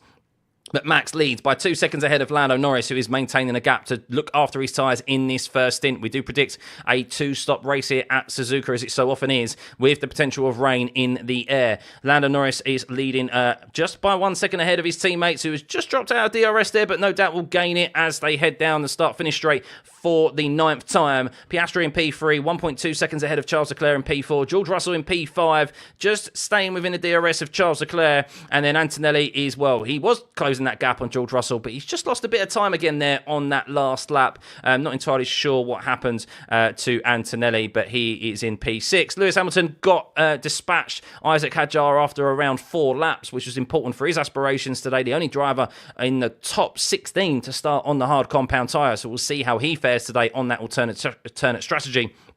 Could it be a masterclass here, a masterstroke from Ferrari, or is it just another typical Ferrari strategy? Fastest first sector there for George Russell, 32.8. So we are starting to see lap times get quicker and quicker as this fuel load burns off, and as this track state becomes grippier and quicker as a result. Isaac Hadjar in P8, he is holding off Alex Albon as it currently stands, and well, there's no one in DRS until you get down to Yuki Tsunoda, who is on his former teammate Pierre Gasly, who is trying to seek Alpine's first points of this Constructors' Championship. The only team yet to score a championship point is Alpine, 1 point. So if they were able to do that today, I can't remember the last time, I can't remember the quickest amount of time all teams have been able to score a point in an F1 season. That's got to be some sort of record if that happens here today. Gasly, who has been just finished, who's had 2 11th place finishes, of course, he did get that eventual disqualification at Shanghai in China. So Liam Lawson, it did get overtaken by Yuki Tsunoda on the first lap, and as a result, is not able to stay with the quicker Red Bull car. That's kind of really whether you think it is a quicker car or not. But Liam Lawson looking to gain some confidence back in that RB car after some. Hang on. Rain, they just reported rain at a certain point. I can't remember exactly when that was. I think rain lap 12 is what I saw. I think I saw lap 12. I saw a 2, but not enough for intermediate tyres. Lance Stroll was pitted. So Lance Stroll has pitted off of the soft compound tyre. He lasted all but 9 laps. That just shows how poor that soft compound tyre is. That's why we mentioned at the start of this race why it was just ridiculous, personally, lap 20 is it for rain? Okay, thank you guys. I know I saw a 2. I caught the end of the message there. So lap 20, so we're looking at 10 laps time is when we will have rain, but how much rain will it be? Who knows? We'll keep an eye on that for sure. But yes, Lance Stroll, we thought Pirellis were a bit not sure what they were drinking, suggesting the soft compound tyre being a tyre of choice for their strategies to start the race on, because Lance Stroll's lasted all but 9 laps. Lando Norris doing a job here at the moment and managing that 2-second gap as he has done for the last 2 to 3 laps. So that is definitely a conscious decision and by design to just look after his tyres in this first stint, as we so often see the McLaren do in the first stint. They drop back out of that dirty air window and then go on the charge towards the end of a stint. Oscar Piastri looks like he's dropping back a little bit as well, but George Russell looks like he's a lot closer to Charles Leclerc here as they head down into turn one. He's still just a little bit too far back, but he is most notably a lot closer to Charles Leclerc there. I wonder if Charles Leclerc had a poor exit out of turn 16. Yuki Tsunoda also close to Gasly as well, but it doesn't seem like there is enough of a pace advantage with this grid at the moment. The performance is so close that long gone are the days where we saw drivers in the top teams just absolutely blast past those further down the grid. It takes a lot more effort and a lot more tyre usage to get past the midfield now. Yes, overall they're quicker, but if they can keep them in the dirty air, no longer do the midfield drivers have to just not... Hang on. As Alex Albon's reporting, these shifts are so bad. What have we done to them? It's been bleep at the start. It's bleep now. Alex Albon, not happy with the... they've asked for more specifics. Yeah, the same. I've been talking about all the time. Alex Albon effing and blinding on the radio. And the engineer just went, more specifics, please, Alex. So, yes, Alex Albon, who is currently in P9 at the moment, doing a decent job. Only 1.4 seconds, 1.5 seconds back from Isaac Hadjar. And he's got Ollie Behrman a 1.7 seconds further back there, is doing okay, even with that potential issue with his upshifts. As Max Verstappen just puts a 10th on Lando Norris there with a 33.5. Oscar Piastri takes the fastest lap away from Max Verstappen very quickly, though, with a 33.479, only a couple of hundredths quicker. Not that you get a point for fastest lap anymore. It's purely just an ego thing. Fastest lap means nothing anymore, ladies and gentlemen, so no extra points. No longer are there 26 points on offer for a race win and fastest lap. The maximum amount of points you can score is 25. Stroll absolutely cooking everyone, nearly a lap ahead already. If you're just tuning in, yes, if we flipped the standings on its head, yes, Lance Stroll would be leading from Bortoletto, but that's not the case. Maybe in another universe. But Lando Norris with a much better first sector there. 3 attempts taken out of Max in the first sector there, as did Oscar Piastri. That was mega from the two McLarens, just getting a little bit of a move on there maybe to close that gap on Max and just let him know that we aren't going anywhere. We still have plenty in storage to deal with you. As we are 12 laps into this race, 42 laps remaining with rain predicted for lap 20. That is what's being reported by the McLaren engineers to Lando Norris. We'll see if that happens. We were predicting a wet race, but it hasn't arrived as of yet. It is a dry race as it currently stands. But if you're just joining us, Lando Norris is 1.9 seconds back from Max Verstappen. We are starting to see some gaps forming here now, other than George Russell, who's not willing to let Charles Leclerc go, and Yuki Tsunoda. We're kind of really seeing these gaps forming now where drivers are heading into the stage of the race where they're just looking after their tyres. It is a 2-stop race here, and with rain on the way, they might need to take this tyre longer than they initially wanted to, because if rain is on the way, there's no point pitting for a tyre, another dry tyre, when then you just have to make another pit stop again, or pit too early onto an intermediate tyre because you're just going to kill it. So that's why we are seeing these gaps forming right now. Hadjar has shown that he was a good choice for RB, at least so far. Hopefully, when the rain comes, he'll keep the car on track. Yes. I mean, look, Isaac Hadjar is doing a great job at the moment. P8, only lost the position to Lewis Hamilton in that Ferrari, who is closing up on Antonelli, actually, by the way. Kimi Antonelli, the driver who replaced Lewis Hamilton. Hamilton, the only driver to start on the hard compound tyre. Maybe they'll be hoping, Ferrari, that we don't actually get wet conditions. Or maybe it will be good for Lewis Hamilton, because as we just mentioned, if that rain moves out and it takes longer to arrive, but it is predicted, we could see these drivers eke out this medium compound tyre longer than they want to. And Lewis, on the harder compound tyre, will have much more tyre life and much more grip available to him than those in front. So we will see. But it's still difficult to overtake here at Suzuka nonetheless. But Max Verstappen about to cross the finish line again. He has 1.8 seconds to Lando Norris now. So Lando, hang on. Update on the sign of graining on any compound. This is a rear thermal limiting race, is what Norris is being told. by his by his engineer at the moment. But yes, that gap just come down a little bit again as Oscar Piastri took 2 temps. He took 4 temps out of Max Verstappen there. So there is pace in that McLaren for sure. But is it too early to push? We'll see. But or is Max just starting to struggle? We do know Max is running a lower downforce setup than the McLarens. Is that lower rear wing starting to cause the car to slide over the surface a little bit more with those tyres? We will see. We're 14 laps in. The Pirelli, I can't remember what the Pirelli suggested. I think it was 14 to 20 laps was the first pit stop window. So I think we are approaching that now. We'll see if anyone decides to pull the trigger. But with that rain incoming, we might not see someone pull that trigger. We might see this first stint be lengthened. But thank you guys. Thank you for everyone for tuning in at the moment. Over 7,000 of you here. Brilliant as always at this early stage in the race. We have 40 laps remaining. If you can hit that like and subscribe button. Let's get this stream to 1,000 likes, shall we? Only 7,000 of you here. And as always, if you can hit the subscribe button. We're trying to aim for 40k subs. It would be amazing if we could do that. Surely there's less than 2,000 of you here who are yet to hit the subscribe button. So thank you guys. Just a token of your appreciation that you're liking these streams and keep returning to them. We have 21 race weekends remaining after this one, and we have 2 more in the next 2 weeks, as this is the start of a triple header here at Suzuka as we head to Bahrain and Saudi Arabia in the next 2 weeks. So plenty of F1 coming your way as Max Verstappen moves that gap back out to 2 seconds from Lando Norris, but Lando won't be too sad about that as he likes that 2-second gap and is managing his tyres nicely at the moment. Let's have a rundown of the grid.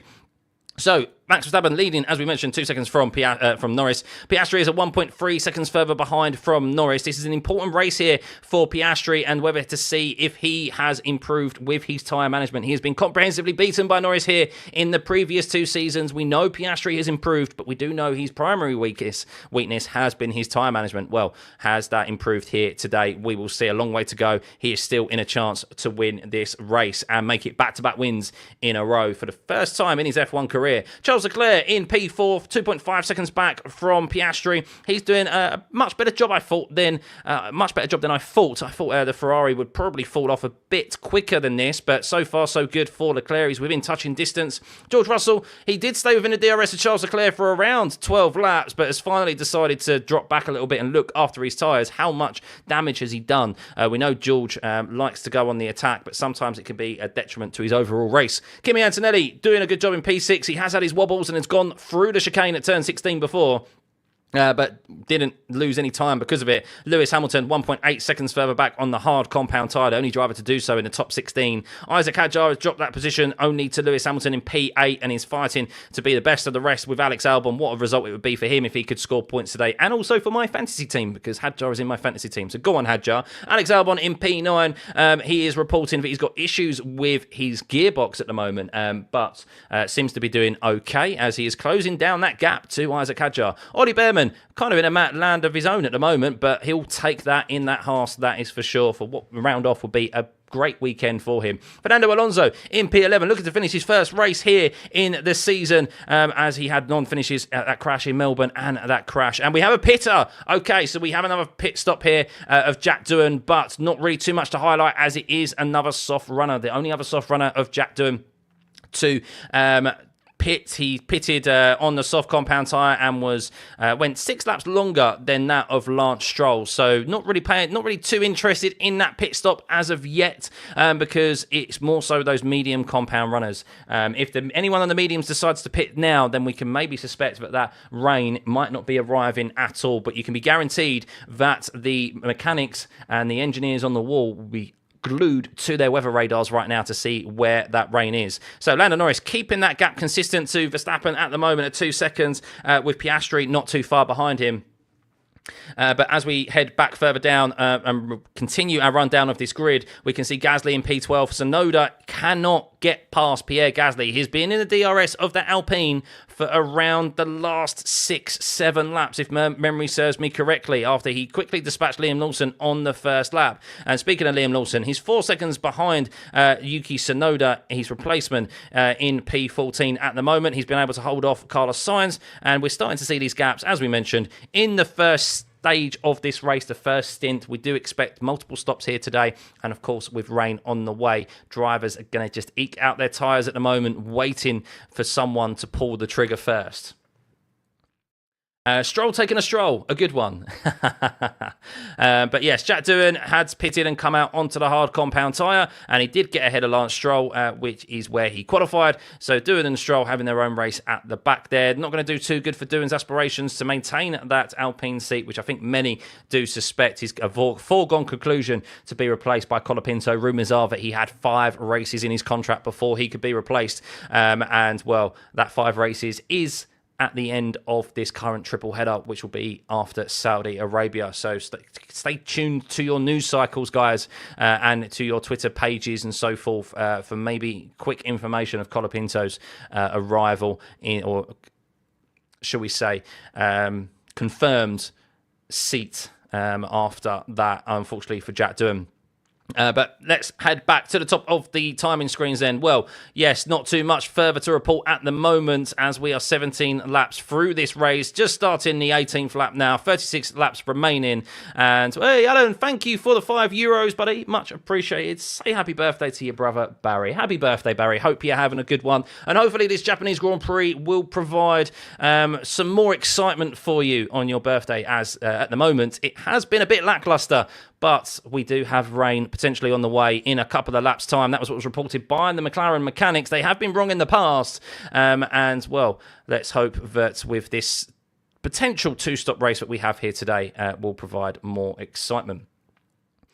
Do I think Lewis will get any positions? Yes, but he won't do on pace alone as it currently stands. He's probably looking to hold out for that crossover period where that medium tyre starts to fall off. He can go longer on the harder compound tyre. And, well, as we mentioned, if this rain is definitely on its way, but the expected time of arrival gets extended, then we are going to see these drivers not pit when they should be off of those medium compound tyres. So they're going to get slower to try and eke out the life of those tyres. Whereas Lewis Hamilton won't necessarily have to do so because he's on the harder, less degrading compound of tyre. So there will come a point where there is a crossover period where Lewis will be quicker than those on the medium compound tyres, and that's where he'll be looking to try and gain a couple of positions. As we can see there, consistent gaps across the top 10 pretty much there, almost 2 seconds between each driver, as Lando has actually now just started to gain a little bit on Max there, but lost a bit of time in the middle sector. As Norris is being reported, his main time loss to Verstappen is the hairpin, but you and Oscar are similar. And there's no response to Norris there, but F1 replayed at least, so maybe Lando just getting on with the job. But ultimately, you can, that's not necessarily a bad thing if his main loss to Max is in the hairpin, because Max could be using more rear tyre life than Lando at the moment. Lando could just be looking after those rear tyres and ensuring that he doesn't spin those up. The slowest corner on the race circuit is turn 11, and of course we know how tyre management is so important. But here we go. Is this now the charge of Lando Norris on Max Verstappen? Well, 32.465 for Lando Norris in that first sector of purple last time around. He's just put 3 tenths on Max Verstappen, and that interval is starting to come down. We will see. Is Norris coming in this lap, or is this a case of Lando now starting to make a charge on Max Verstappen? His lap time last time around, Max, wasn't poor. It was a 33.3, and Norris is told to stay out. Norris was told to stay out. It was a dummy, but we can see here 1.5 seconds now, Lando Norris to Max Verstappen. And is this the charge? Is this where Lando Norris is now going to try and make a move? We're 19 laps into this race, and is this because they're expecting the rain? We did say lap 20, as Carlos Sainz has been noted for leaving the track and gaining an advantage. Class 1 rain incoming now, potentially. Yes, potentially. That is what it seems to be the case. Sainz under investigation. Yeah, we just mentioned that. Not sure where that was for gaining an advantage, most likely in the last chicane. But there, 32.9 for Lando Norris there, a first lap that we have seen in the sub-30s. And George Russell is the first driver to pull the trigger. George Russell is the first driver to pull the trigger. As Leclerc has been told, we'll keep on extending, no gap yet at the back. So, yes, 22 seconds was the gap that we were looking for. Where is George Russell going to come out in? Is he going to come out in that gap behind Yuki Tsunoda? Is that where he's going to come out? Is that the gap that they've seen? Is this going to be a masterclass here for Mercedes? Is George Russell going to be able to stay ahead of Liam Lawson as they head down into turn 1? I think he has done, and I think that is a good move there for Russell. Now, whether or not it's good in terms of the weather, maybe that's an indication that the weather has moved on and that it is not going to hit the racetrack, as Lando Norris is being told. Pace is really strong. Keep it up. So Lando, yes, definitely now on a bit of a charge. Max does respond in that first sector, and that was 3 tenths quicker this time around, Verstappen, compared to last time in that first sector. So Verstappen has responded to Norris's quick lap last time around. And all this will do, of course, is force Verstappen to use more tyres. Maybe this is by design by Norris. You know, bit of tactics being implemented here. The tyres are so important at Suzuka. Very long way to go with another stop, you do suspect. But yes, George Russell was the first driver. He's out on the hard compound tyres. And, well, we'll see how he gets on, how he progresses. Will anyone else pull the trigger yet? Max Verstappen, you want me to push or not, is what's being told. And he says yes. GP says, yes, we can push now, Max. So, yes, Max is told us Piastri pits. Piastri, the first driver out of the McLarens to pit. Are they forcing? This is the potential that having 2 drivers and the benefit of having 2 drivers at the front of the grid has. You can force the lead car who is on his own. You can force that team's hand. What is the response by Red Bull? Do they decide to cover off Oscar Piastri? Do they focus on Lando Norris? Decisions being made now on the Red Bull garage wall. That is for sure. Very intriguing there as George Russell sets the fastest middle and last sector, understandably, on a fresh set of hards. Apologies for the data just jumping a little bit there. It's been pretty good for majority throughout. Oscar Piastri just so importantly gets out ahead of Fernando Alonso. Unbelievable time there. They saw a gap, McLaren, and they implemented it perfectly. That was very, very close for them. If he got stuck behind Alonso, that could have put a massive spanner in the works for this race win today. What do Red Bull do? Norris is closing in on Max, and, well, Piastri has potentially forced Red Bull's hands. You do suspect track position is key here, but they'll be doing the maths, no doubt, on that pit wall at the moment to decide what they tend to do. And this is the benefit, as we mentioned, of having 2 drivers at the top. That's what Max Verstappen needs, and we'll see whether or not he can get it done on his own. And Red Bull responds, and Norris also comes into the pits as well. Norris does not extend, and, well, can Oscar Piastri close the gap here? Can Oscar Piastri close the gap? Charles Leclerc pits as well. Kimi Antonelli, no doubt, is going to pit. No, Antonelli's going to stay out. Lewis Hamilton will stay out. So it'll be Antonelli inheriting the lead for the race. For the first time in his career, Antonelli will be leading an F1 race with Lewis Hamilton in P2. Where does Max Verstappen come out? Who gets ahead of Verstappen and Lando Norris? Oh, Lando Norris, I think, has gained there in the pit stops. He's very close. But will Piastri be able to get the undercut here? The data, unfortunately, is just lagging a little bit.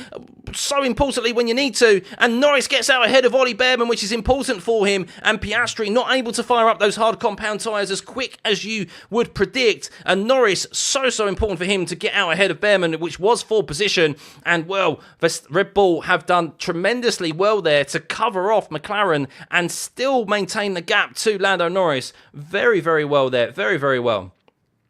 Everyone coming out into traffic. Yes, not enough gaps being formed as they were stating. That's why the drivers were waiting a little bit longer. But Lewis Hamilton on this hard compound tyre, will see how this will fare for him. But Antonelli is now the leader of your race without yet to make a pit stop. Let's have a look at the pit stop times and see who had the quicker pit stop. It was a good pit stop from McLaren. It was 3.3 seconds for Verstappen, and it was 2.3 seconds for Norris. They gained, oh my goodness, Max Verstappen and Lando Norris. Max Verstappen forced Lando Norris onto the grass on the pit lane exit. What happened there? Will that be a penalty? Will that be investigated for Max Verstappen? We will see. That definitely looked like crowding Max Verstappen. That definitely looked like crowding Lando Norris off of the racing circuit there. A bit naughty from Max. I'm yet to see the replay from Lando Norris. We mentioned made a full second up on the pit stop there. Was side by side with Max Verstappen, and Max forced Lando off. From first instance there, Lando Norris nearly lost the rear of the car and nearly went into a spin. Unbelievable. We'll wait for a replay to see exactly what happens. Here we go, replay as Max is still leading. So it was a mega pit stop from Lando Norris. It was a full second quicker than Red Bull. Under pressure, Red Bull, the faultless pit stop crew. As he came out, he did come out a front wheel alongside Max Verstappen. And oh, I don't know. I don't know, actually. Is that down to Lando to yield there? Is that down for Lando to yield? Oh, I'm not sure. I'm not sure. Max is saying he should have driven him into the grass. Yeah, I'll be surprised, actually, if that's a penalty for Max. I feel like Lando maybe should have chanced his arm. But, yeah, he wasn't ahead. He was alongside, but it is a pit lane exit. Oh, I don't know. But, yes... Bit of drama here, but yes, Lando Norris made such a. The only thing is that Max did turn right, yes. So we'll see. We'll see whether or not if that is penalised. I guess really it's whether or not they deem Max did turn into him or steered his angle of his car into Lando. I don't know. But the thing is for Lando is that he had his front wheel. He had his front wheels further up his rear axle. I don't know. I can see that being given, and I can see it not being given, to be perfectly honest with you. I guess it kind of depends on who the stewards are at the race, who's stewarding that race. It's Max Verstappen. He pressed the pit limit off too early. There's no way that was legal, Max is stating. Ooh, really? Ooh, shenanigans here. It's Yuki Tsunoda's pitting. Behrman is pitting as well. So we will see. Max turned right, but Norris forced himself onto the grass. Yes, so I'm just watching now what happened now. So just looking at it, they came out side by side. I mean, Lando did very, very well to control that car through the grass. No penalty, not Max's fault. I'm just looking at it now. Yeah, I don't see that being given. To be perfectly honest with you.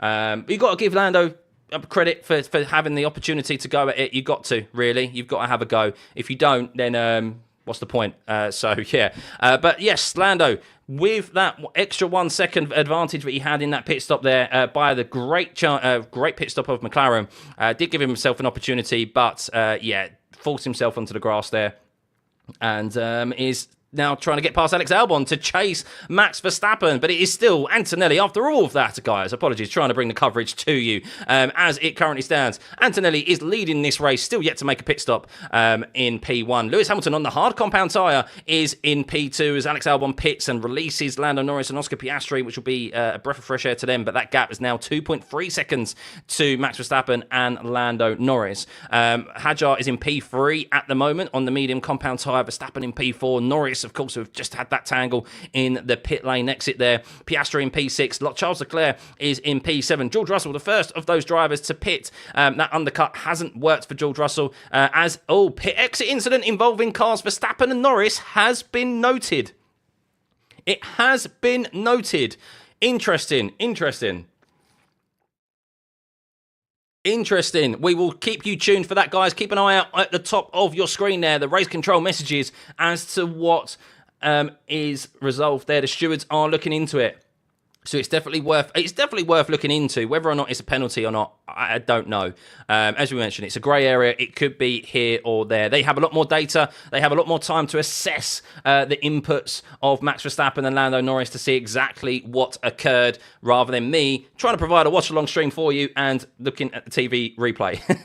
But we'll keep tuned. You think the rain will get delayed, helping the hard tyres? Potentially, yes. I think that's why everyone's pulled the trigger now. They were maybe extending a little bit longer, maybe hoping for seeing what that patch of rain would do. Only a 20% chance today, and it seems that yes, the rain has held off, and that's why we've seen no further investigation required. Very quick, no further investigation required. There we go. So put that one to bed. Lando Norris needs to head down now, crack on, and continue with this race. So Antonelli still running long. Alex Albon, honestly, you guys are making absolutely no sense. Like, ridiculous. Oh, Alex Albon getting very punchy. Alex Albon getting very punchy on the radio. I like this Alex Albon. Bite him back. He's aggressive this year, Alex Albon. And his performances are kind of showing for it, as he was able to maintain a position ahead of Ollie Behrman. As I was mentioning, the undercut hasn't worked here. We saw George Russell pull that trigger early, and, well, he's maintained position. We saw Oscar Piastri pull the trigger early. He's maintained position. So the undercut is not that strong here, it seems, at Suzuka, as Lando Norris pumps in a 32.2 compared to Max Verstappen's 32.5 that time around. So, yes, we're in the middle stint of this race. We do suspect there'll be one more at least. Lando Norris has only another set of hard compound tyres available to him. He doesn't have a set of mediums. So, will that be a defining factor in this race today? If there is no rain, if it stays a dry race, will Lando's hard compound tyres be the tyre of choice in that last stint compared to Max, who will be on the medium? That's not to say that Norris won't be able to get past Verstappen before that last stint, and Oscar Piastri likewise as well. Now Max is on hard compound tyres, he can win. We'll see. It's definitely not going to be a one-stop, I don't think. It's not going to be a one-stop here. It never really is. You lose too much time. The tyre degrades too much. We'll probably see another stop, maybe. How long did they go on that first stint? As expected, 20. Yeah, so we'll probably see the hard compound tyre go. Or maybe they will go for one stop, but I hope not. I hope it's not a one-stop. I'd like to see a two-stop. I think Lewis and Kimi are going to go try the one-stop. Yeah, definitely. Maybe. I say definitely. Maybe. Kimi Antonelli's doing a very good job, by the way. Kimi Antonelli's lapping quicker than Lewis Hamilton, and he's on mediums, whereas Lewis is on the hards. But maybe this is by design. Maybe this is what Lewis wants. Maybe Lewis is going going that slow on the hards compared to Kimi Antonelli, because he wants to Carlos Sainz has been investigated again for another leaving the track and gaining an advantage. But yeah, maybe that's why he's not going as quick as Antonelli on the mediums, because he wants to eke these tyres out to do a one-stop. Could a one-stop be today? Potentially. I mean, I don't know. I really don't know at Suzuka. Track temp is now 19.6 degrees. It has definitely decreased since the start of this race. It was around 23 degrees. Yeah, or maybe they're just trying to hold out for rain. There could be potential of rain still. Has Antonelli pit yet? No. Antonelli has not pit yet, pardon me.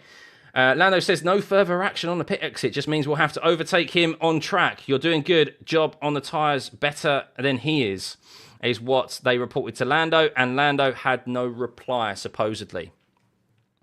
But let's have a rundown of the grid at the moment, as barring pretty much everyone...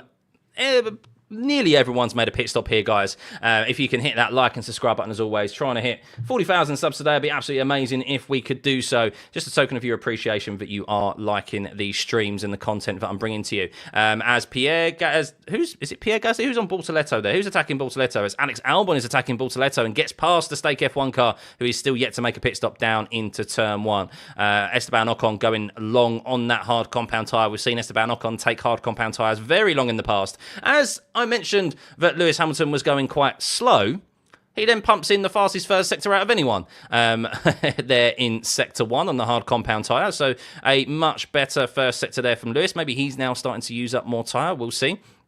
But yes, Antonelli and Hamilton are still yet to make a pit stop on the medium and hard compound tyre. Lewis, the only driver to start on the hard compound tyre today in the top 16. So we'll see how that alternate strategy plays out for him today. Max Verstappen in P3. He's at a tangle with Lando Norris, getting side by side in the pit lane exit. Lando Norris taking evasive action onto the grass. There's been no further investigation needed for that incident, and well, yeah, Max Verstappen maintains that position over Lando Norris after a poor pit stop for Red Bull, an uncharacteristic poor pit stop, as Lando Norris pumps in a lap time, but 4 tenths quicker than Max Verstappen there. So Lando Norris now starting to maybe get a bit of a move on and try and close up to the Red Bull. No further investigation for Carlos Sainz leaving and gaining an advantage at turn 17. That's the second time he's done that today. Sainz struggling at the moment. He is in P9, but he's still yet to make a pit stop. Oscar Piastri tried the undercut, but it didn't really work on his teammate or Max Verstappen. He made no headway and is in P5 at the moment, doing a much better job than he has done in previous years at Suzuka after being comprehensively beat by his teammate. But at the moment, he is coming off second best to Lando Norris as Alex Albon overtakes Esteban Ocon there as well into P11 as Ocon is still yet to make a pit stop. Alex Albon getting punchy today. George Russell with the fastest first sector there at 32.2. Lewis Hamilton definitely getting a move on and using more tyre in that first sector than he has been in the past on that hard compound. A 32.2 for him at the moment. And then, yes, if we head back to the standings, Charles Leclerc, P6 for him in a bit of a no man's land race. His fight has been with George Russell. He comprehensively had him covered in the first stint, and George Russell hasn't been able to fight back. Also tried the undercut, didn't work. And George Russell and Charles Leclerc in kind of a bit of no man's land at the moment. Still a long way to go in this race. 25 laps remaining. Not even, yes, we're just over the halfway point of this race. Liam Lawson is in P8 at the moment.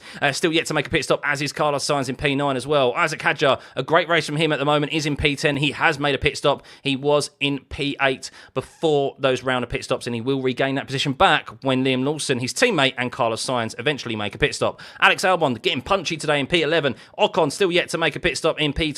As is Bortoletto as well. Ollie Behrman in P14, Alonso P15, Tsunoda in P16, not making the ground that we thought he may do in that Red Bull, but just kind of indicates how close the performance is up and down the grid at the moment. We see it in qualifying, and we are starting to see it be much more difficult to overtake as well in a quicker car, generally over a single lap, in race trim as well, as Lando Norris pumps another fastest first sector, another couple of attempts there off of Max Verstappen. That gap down to 1.6 seconds now to Max Verstappen. It's come down around 4 tenths and nearly half a second in the last couple of laps alone, as Max Verstappen is approaching the DRS of Lewis Hamilton. Maybe Max just starting to get a little bit of dirty air. He's running clean air this whole race, as Oscar Piastri famously said in Baku last year, that clean air is king. Well, Max Verstappen could be at a bit of a detriment at the moment to Lewis. Getting that dirty air of Lewis Hamilton, who is fighting for position. But Lewis Hamilton, I don't suspect, will fight this too hard with the clear pace difference in those two cars. A full second slower at the moment than the Red Bull of Max Verstappen, and Max will get past Lewis pretty quickly, you do suspect, with that extra grip that he has available to him. And yes, Lewis Hamilton, he doesn't even need to overtake him, as Lewis Hamilton finally comes into the pit lane, 29 laps completed. And the fact that Kimi Antonelli is still out there, by the way, this is very, very good. I'm very impressed with how Antonelli is driving right now, ladies and gentlemen. On those medium compound tyres, you don't often see rookies do this well on tyres like this. He's doing 33 zeros at the moment on 30-lap-old mediums. That is a fair old stint at the moment. But Ferrari have pitted. They're seeing a gap for Lewis. He's on the medium compound tyre, maybe seeing if he could go to the end here. And, well, he's in P7. And we'll see whether he's going to be able to take advantage of that and close up to George Russell. But he may have to eke these tyres out. Will George Russell have another pit stop to hand? We do suspect it'll be a two-stop. Max Verstappen, with the assistance of DRS there, got the fastest first sector of 31.8 and just puts a bit more time between him and Lando Norris, but not too much time, as Lando Norris was considerably closing in on Max.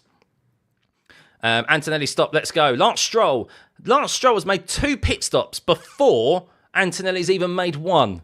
Ladies and gentlemen, unbelievable there from Lance Stroll and Aston Martin as it currently stands. But guys, let's get this stream to over 1,000 likes, shall we? Only 800 likes here. Unbelievable. Go on, hit that thumbs up. It really helps the stream and build this great community that we've got here. Over the 9,000 of you here in the stream at the moment. As Antonelli finally pits. Oh, unbelievable, as Lando is closing in on Max Verstappen. 1.4 seconds to Max Verstappen now.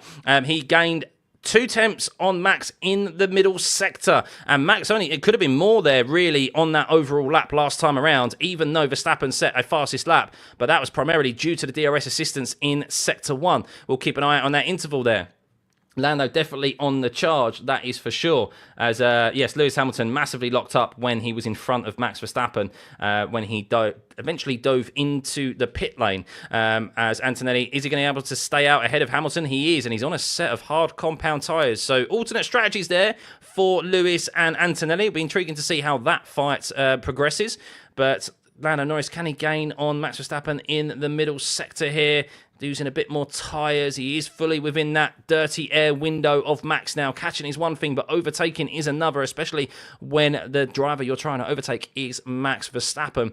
But you can see there a little bit of an advantage of the McLaren through the middle sector. Through Spoon Corner is really where the McLaren's been strong here this weekend, but not that much of an advantage in, oh no, actually, no, there we go, now into the 1.3 seconds. So yes, on the exit of turn 14, that little bit of extra downforce that the McLaren has and stability is being beneficial, and with that slipstream he now has in the Red Bull, he is fast approaching, or gradually approaching, shall I say, the DRS of that Red Bull, and then that's hopefully when things should get tasty and we get a fight for the win, with Oscar Piastri waiting in the wings as well, ready to pounce on these two going side by side.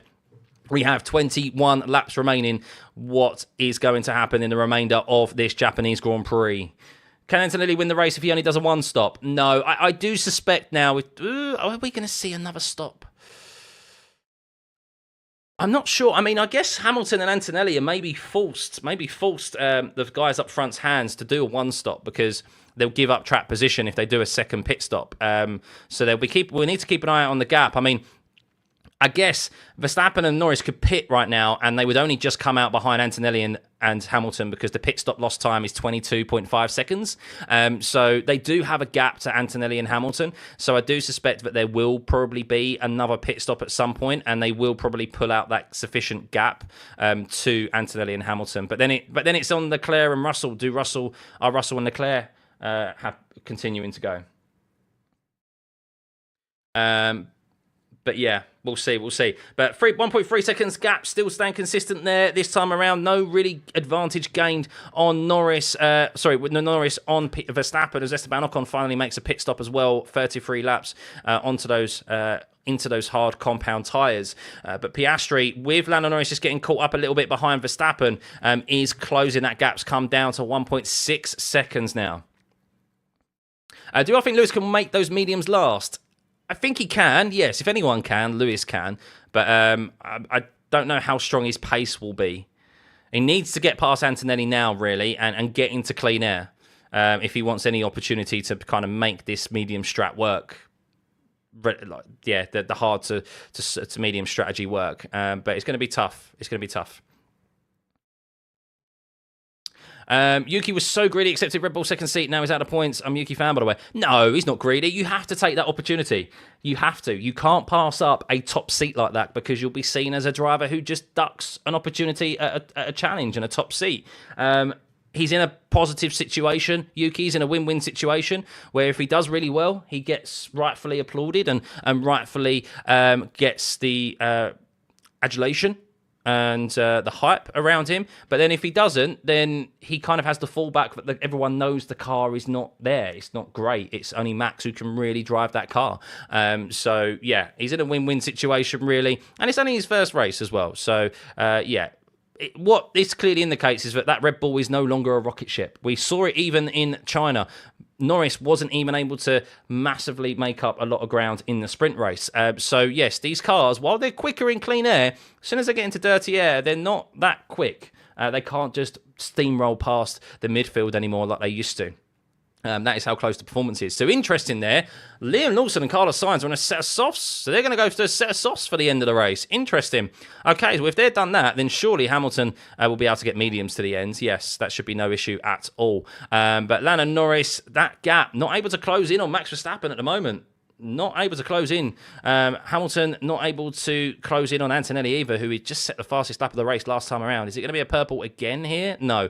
31.4 for him and a 31.8 for Lewis. So Lewis starting to struggle in the dirty air a little bit at the moment. Yuki got competent race strategist now. Yeah. Are one-stoppers on mediums even feasible? Because it is what Lawson and Sainz are doing. I mean, it seems to be. Unless there's a real drop-off in that soft compound tyre at the end. I mean, I don't know. I don't like this one-stop business, to be honest with you. I much prefer a two-stop. It's a lot more interesting, isn't it, guys? But yes, at the moment, it does seem like it is going to be a one-stop, unless the tyres really do fall off a cliff. But the fact that Esteban Ocon was able to take 30 hard compound tyres, 33 laps on full fuel from the start of this race. Clearly indicates to me that we're going to see a quite comfortable one-stop be achieved here. So, yeah, I mean, Norris is dropping back a little bit on Verstappen. Verstappen, importantly for him, has been in clean air for this whole race. So while he does have a lower downforce setup, he has the clean air. And do you know what will be very intriguing if Max does win this race? Is that it will be the fourth race in a row, actually, where the driver that has started on pole position has led from start to finish and won the race. That doesn't, I mean, while we're in for an exciting year, that doesn't really bode too well for racing, does it, this year, if that is the case? And is that maybe a pattern that is forming with these cars in this last year of these regulations? Does that mean that these cars are just not able to follow anymore like they were in the first couple of years of these regs? So, yeah. The cars are too close, yeah. I don't get the Ferrari setup. Did they have a wet setup, slow on a fresh medium tyres and can't make headway? I just think it's the pace of the Ferrari in general. I think the Mercedes has quite evidently been quicker than the Ferrari all week, if you look at it in George Russell's hands. And Antonelli has struggled, and now in qualifying yesterday, he was able to get a handle on it. And he said himself, I'm really happy that I was able to get a handle on the car because I was struggling in free practice.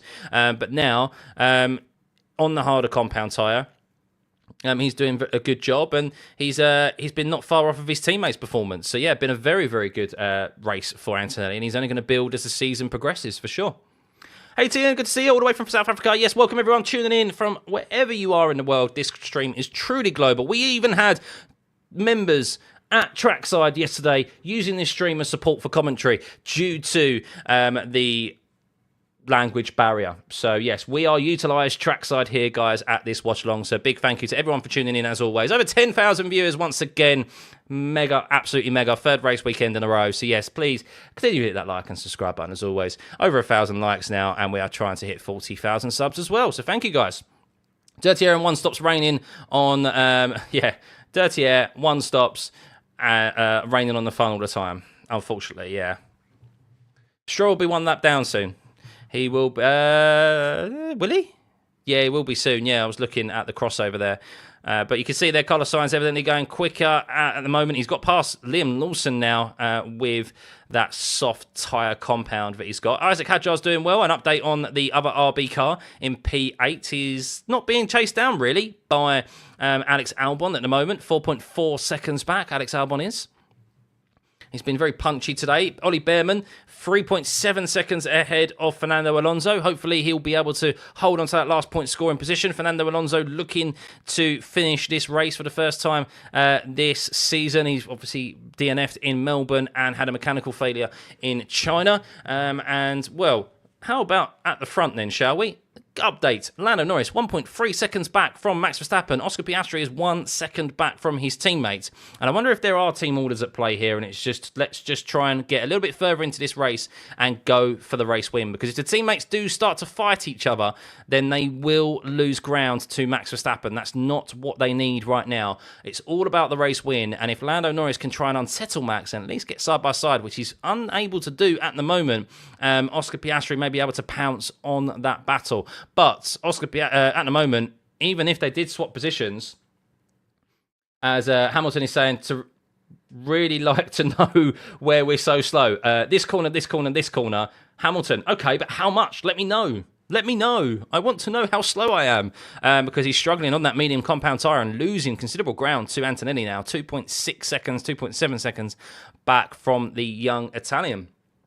Lando Norris, a green first sector there for him, a PB for him in the first sector. Lando Norris, a 31.8.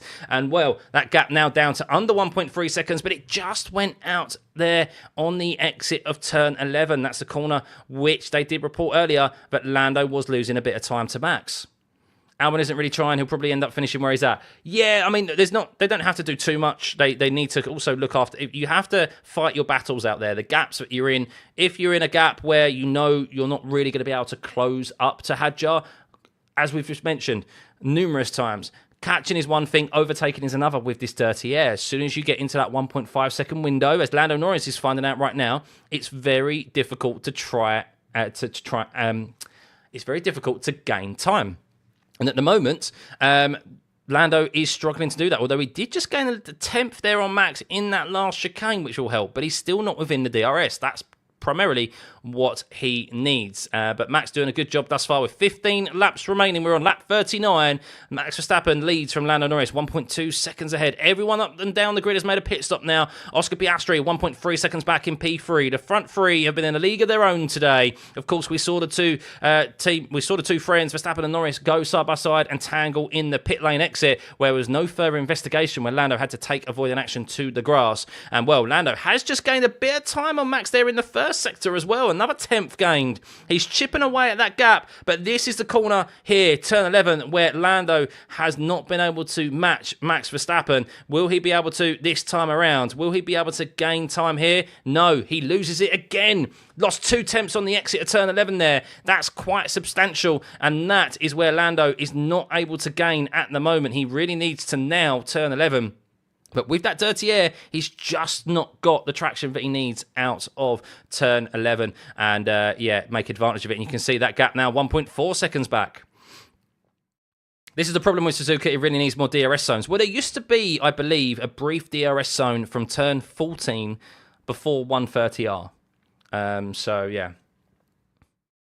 You would love doing to race the whole year. You may do, but it's not going to happen, unfortunately, is it? It's not going to happen. Let's have a look up and down the grid. Yeah, so rolling through our grid update at the moment, as Charles Leclerc is being told, we suggest engine braking +1. Yes, you've already told me it. I don't do it for a reason. Ooh, a lot of the drivers getting punchy out there to their engineers, not taking any shit. Oscar Piastri is now within the DRS of his teammate. Lando Norris trying to close in on Max, but just not able to. He really had a wobble through turn 11 last time around, didn't he? And really affected him for the remainder of the lap. But Charles Leclerc is in P4 as Oscar Piastri sets the fastest first set to there at 31.7. So Charles Leclerc in P4 is 8 seconds back from Oscar Piastri. A bit of a no man's land race for him at the moment. The top 6 are where they started. George Russell a further 3 seconds back, not troubling Charles Leclerc, and hasn't done at all today, even though he was in his DRS very early on in this race. Antonelli is doing a good job. Went 31 laps on those mediums and is now on the hards and is pulling away from Lewis Hamilton in P6. So he is Lewis Hamilton is in P7 after gaining an on-track position from Isaac Hadjar.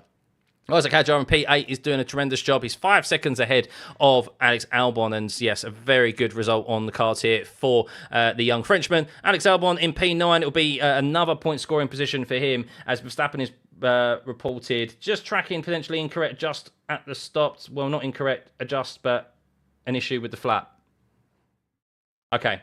So maybe an issue with the front wing flap change that maybe Max requested on the pit stop. Or maybe that was something that they failed to do when they did that pit stop, which is why it was so long. Interesting. Oscar Piastri, yes, closing to Lando Norris, yes, at the moment, it seems. With DRS, he is closing. Will he be given the go-ahead? Will he be given the go-ahead to fight? Do they think this battle with Max Verstappen is over and done with? It's still a bit too close to call, really, to allow team orders, to allow them to fight. If I was personally team principal, but it is kind of getting that way, and Oscar Piastri just needs to keep the pressure on if I'm him. I just need to keep the pressure on and force the team into that decision to allow them to fight. But further down the grid, Ollie Behrman in P10 as well. He's got a solid race. Alonso, we thought he may be catching Ollie Behrman, but no, it seems like Alonso is not able to match the harsh driver's times as Ollie Behrman last time around did a 32.0 compared to Alonso's 32.3. So he comfortably has Alonso covered. With Alonso currently being badgered by Yuki Tsunoda in P12. Yuki Tsunoda, who is up 2 positions today, but has not been able to make the ground that you would suspect in that Red Bull. But a solid performance nonetheless for him, not having seen the same struggles that Liam Lawson saw in the first 2 race weekends.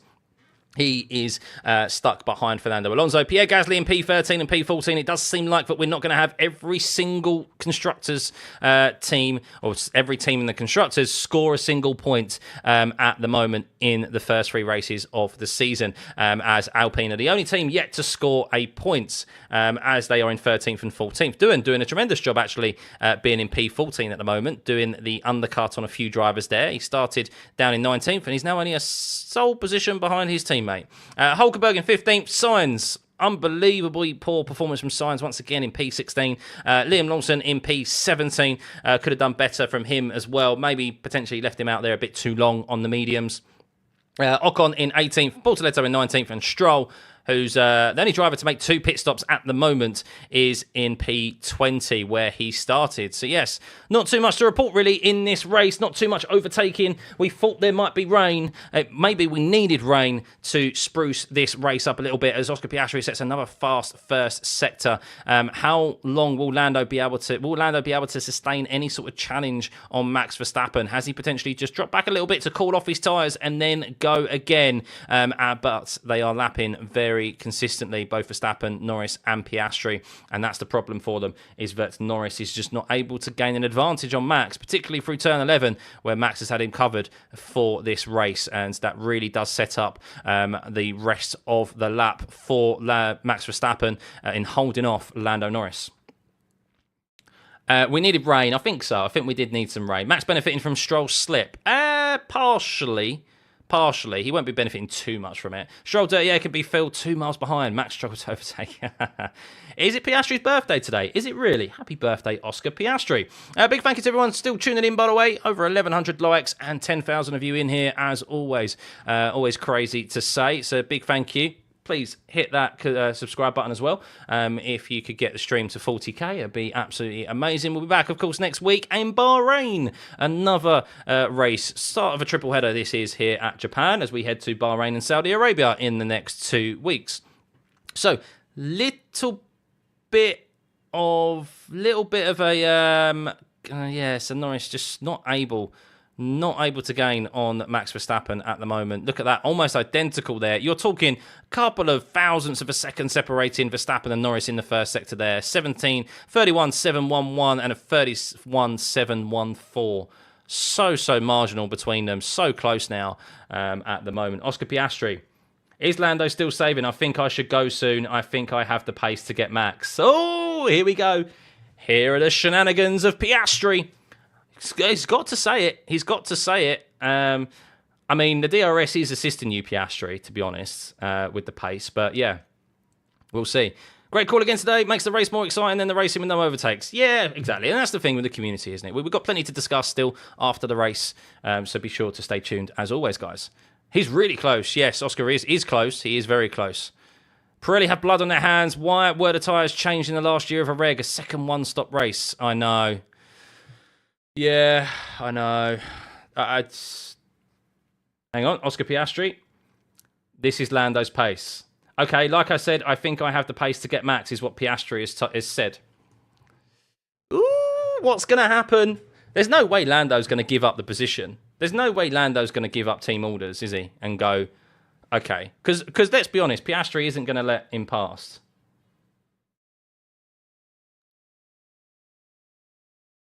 Verstappen being reported, Verstappen is being told, yeah, by the way, a bit of comms between the McLaren drivers trying to swap positions. Just keep your head down, crack on. Please mention Hadjar. I've mentioned Hadjar plenty of times this weekend. A great drive from Hadjar at the moment in this whole weekend in P8 at the moment. Comfortably has Albon in his back pocket. And yeah, it's going to be a point scoring position for him, which is brilliant for my fantasy team. So good on you, Hadjar. Good on you. But Lando Norris, let's have a look at the front then, shall we? So a bit of sport being had on the radio with Oscar Piastri and his engineers. And, well, Piastri trying to force the issue with the team to try and get him to swap position to have a go at Max. But, well, Oscar Piastri has just dropped out of that DRS of Lando Norris. And, well, Lando Norris has failed to have a go at Max Verstappen sufficiently. Max has just comfortably managed this race. Now, will they be able to take advantage of the dirty air of Lance Stroll? Lance Stroll is now about to be lapped by Max Verstappen and the two McLarens. And, well, will Verstappen start to have a bit of a wobble in that car? He hasn't really had to deal with any dirty air all race other than just a couple of lap cars. Or, a time when he's come up to a lap car, anyway, or an overtake another car when there was the pit stops being made. But Verstappen, Not, what is it, 1.1 seconds. So there you go. Look at that. Max, he's a few seconds back, 1.5 seconds back from Stroll. And you can see the advantage there that Norris has on Verstappen and the gains he makes when Verstappen is in the dirty area of Lance Stroll. And Stroll, he's not close enough to Stroll yet for Stroll to move out of his way. So this is the thing about F1 now these days and why qualifying is so important, because track position is key. Clean air is king. Will Lando Norris be able to take advantage of this, though, and get into the DRS? He continues to lose time to turn in through turn 11. That is where Lando has lost pace, lost time every single time they go through turn 11. But will he be able to get the slipstream of Verstappen and stay close to him this time around? Lance Stroll is... I don't think Verstappen's close enough to Stroll for Stroll to move out of the way as they head into the braking zone of turn 16.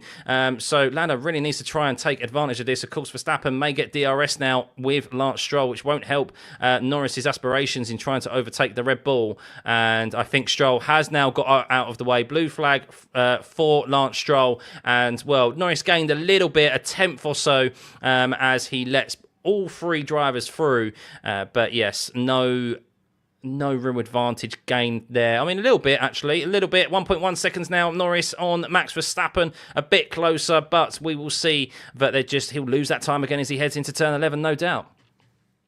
Is every strategy of Ferrari going against Lewis? I mean, they rolled the dice and they tried the alternate strategy, but it just hasn't worked.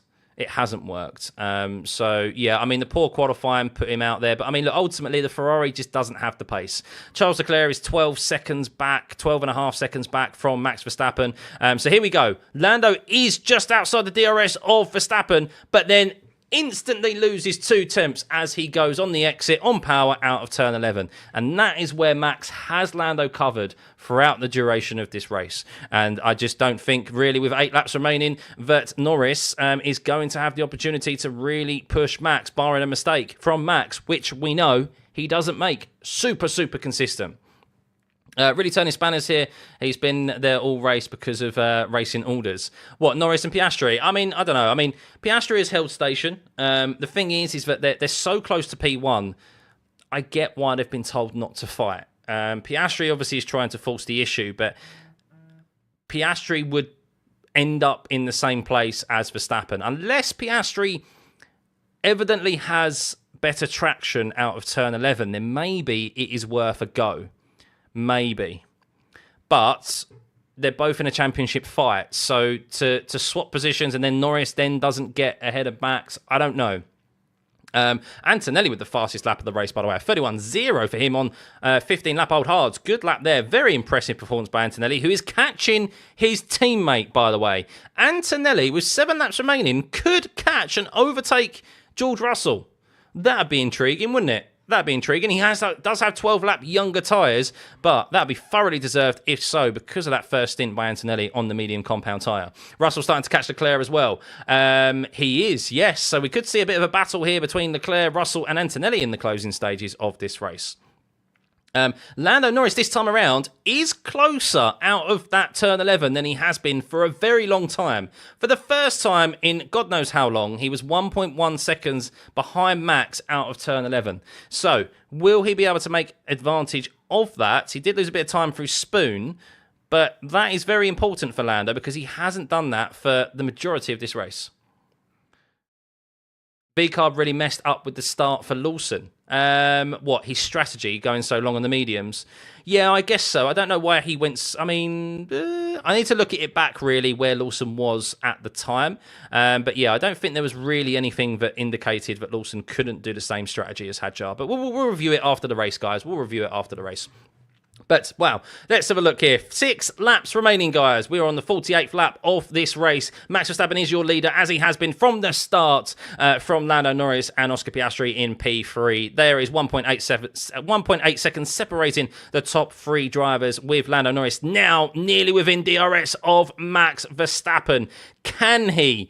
It's all about turn 11. He's been quick through the middle sector, Lando, but he's been suffering in that dirty air through turn 11. Does he have enough through turn 11 to maintain that gap of 1 second right now? It's so important, this exit through turn 11 compared to Max Verstappen. How much does he lose? He loses a tenth to Max Verstappen there, or a couple of hundredths of a second through that turn 11 corner. But is he going to be able to close in through Spoon corner? He needs a good exit through Spoon, Lando Norris, to be able to have an opportunity of DRS down into turn 1. If he gets DRS, I don't think he would lose it, to be perfectly honest with you. But Max has just done enough to keep him behind. And you can see there the McLaren at this latter stage of this race struggling with the power. 1.2 seconds. Verstappen just puts another another tenth or so on the McLaren out of those traction zones of turn 11 and turn 14. And that is what is so important here for Max Verstappen, is that he's just keeping the McLaren at arm's length and just outside that DRS. Oscar Piastri, is he going to go for a move here? Is Oscar Piastri going to go for a move on his teammate down into turn 1? Is he going to go for it? No, he backs out. He thought better of it. It would have been a nice birthday move for Oscar Piastri. He definitely had the run on his teammate there, and Oscar Piastri could have potentially gone for a move on Lando. I wonder if there was a defence there from Lando. We'll see. I mean, Lando is only still 1.2 seconds back from Verstappen, so maybe not. But Piastri definitely got very, very close there with that 1/10 back. Antonelli is being told he's the fastest man on track at the moment, saying, I'm giving it everything, mate. Go on, Antonelli. You could do it. Catch up to George. 2.7 seconds back. 2.5 seconds back. George Russell is from Charles Leclerc in P4. But it's the fight up front that we're looking at. And I do think that now, with 5 laps remaining, that battle at the front has been sustained. That challenge by Lando Norris or Max Verstappen has been sustained. 1.4 seconds, 1.5 seconds, no doubt, is going to be on the exit of Spoon Corner now. No. As Oscar Piastri got a tremendous run on Lando Norris there out of the last corner and down into turn 1. But are they going to allow them to fight now? Is it going to be allow them to fight? Has Oscar Piastri been holding back? Who knows? Who knows? You think Oscar has a chance at the win? We'll see. We'll see. I mean, what do you do now? What do you do if you're McLaren? McLaren just don't want their drivers to fight at all. They don't want them to fight at all. I feel like now you have to, but it's too late now. Oscar isn't going to make up the time in 3 laps, is he? 4 laps remaining. He's not going to make up the time. So, but big thank you everyone tuning in as always. 11,000 of you in here. Big thank you. Once again, unfortunately, I will admit it's not been the most exciting race. We needed rain. The fact Suzuka has become a one-stop race is blasphemous, in my personal opinion. I don't like Suzuka becoming a one-stop race. Pirelli, what have you done? But yeah, even so, you have to respect Max. It's been a great drive from him. No one expected him to be on pole position yesterday. Of course, Max fans will say always he should have been. You can never rule out Max, but the way he was struggling with that car heading into qualifying, and even in Q1, it was a tremendous performance from him to stick it on pole position. And we are seeing now technically the 4th race in the row, if you're including the sprint race, where the driver who has been on pole position has led every single lap and has won the race. It's supposed to be an exciting year in F1, guys. What's going on? Qualifying's more exciting than the actual races at the moment. Come on. As Carlos Sainz dispatches Jack Doohan there and moves up into P14 as it currently stands. We'll have 3 laps remaining as we cross the line here.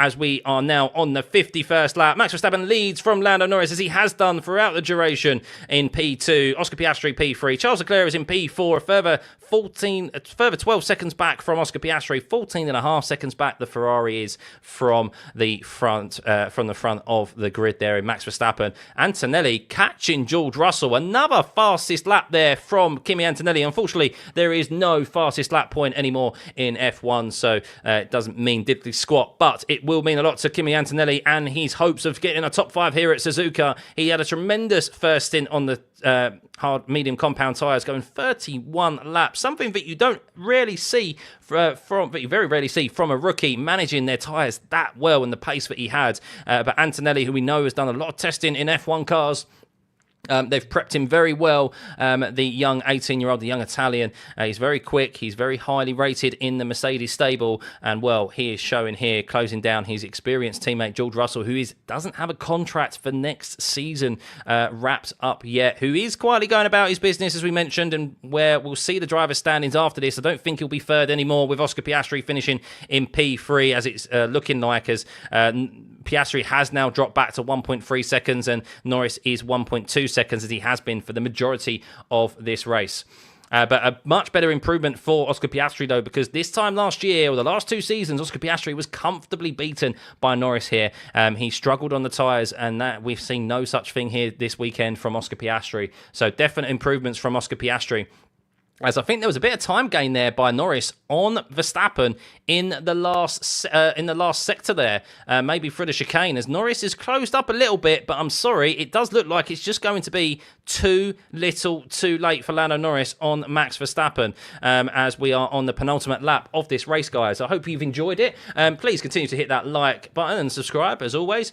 We are trying to hit 40k. We're not going to hit 40k subs, but let's get to... Surely there's 500 of you in here who can get us to 39k. As Max Verstappen sets the fastest first sector out of anyone there. We're 31.286. He's just gone, look at that, Lando. Look at my rear wing. As Lando just cannot close in on Verstappen. It is the fastest car, the McLaren, but evidently it is not quick enough in dirty air, that is for sure. It is not the rocket ship that we have seen the Red Bull in...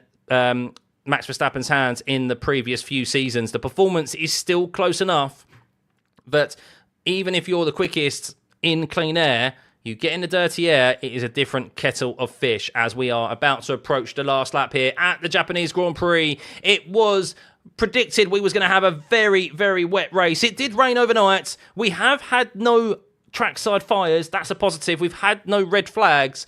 But it has been a bit of a damp squib, hasn't it, here at Suzuka, which isn't really justified at a circuit like Suzuka. It's a tremendous circuit, and it deserves a bit better. It deserves better from Pirelli, personally. Allowing this track to become a one-stop race is absolute blasphemy. It's a travesty, and unfortunately it's provided a bit of a dull affair. But if you're a Max Verstappen fan, it has not been a dull affair, because he has led from start to finish. He has only just over half a lap remaining as he heads through Dunlop Curve one more time through the 2 Degners, turn 8 and turn 9, as he heads under the bridge. Lando Norris pumps in a fastest first sector out of anyone, but it's too little too late. That McLaren has come unstuck behind the rear wing of Max Verstappen today, and it is just showcased. But once again, do not rule out Max Verstappen in this championship battle. Yes, the talk has all been about the McLarens and Lando and Piastri fighting for their first world championship, but Max is a 4-time world champion for a reason. He is super consistent. He had a different setup compared to the McLarens today, but he has held off that challenge comfortably.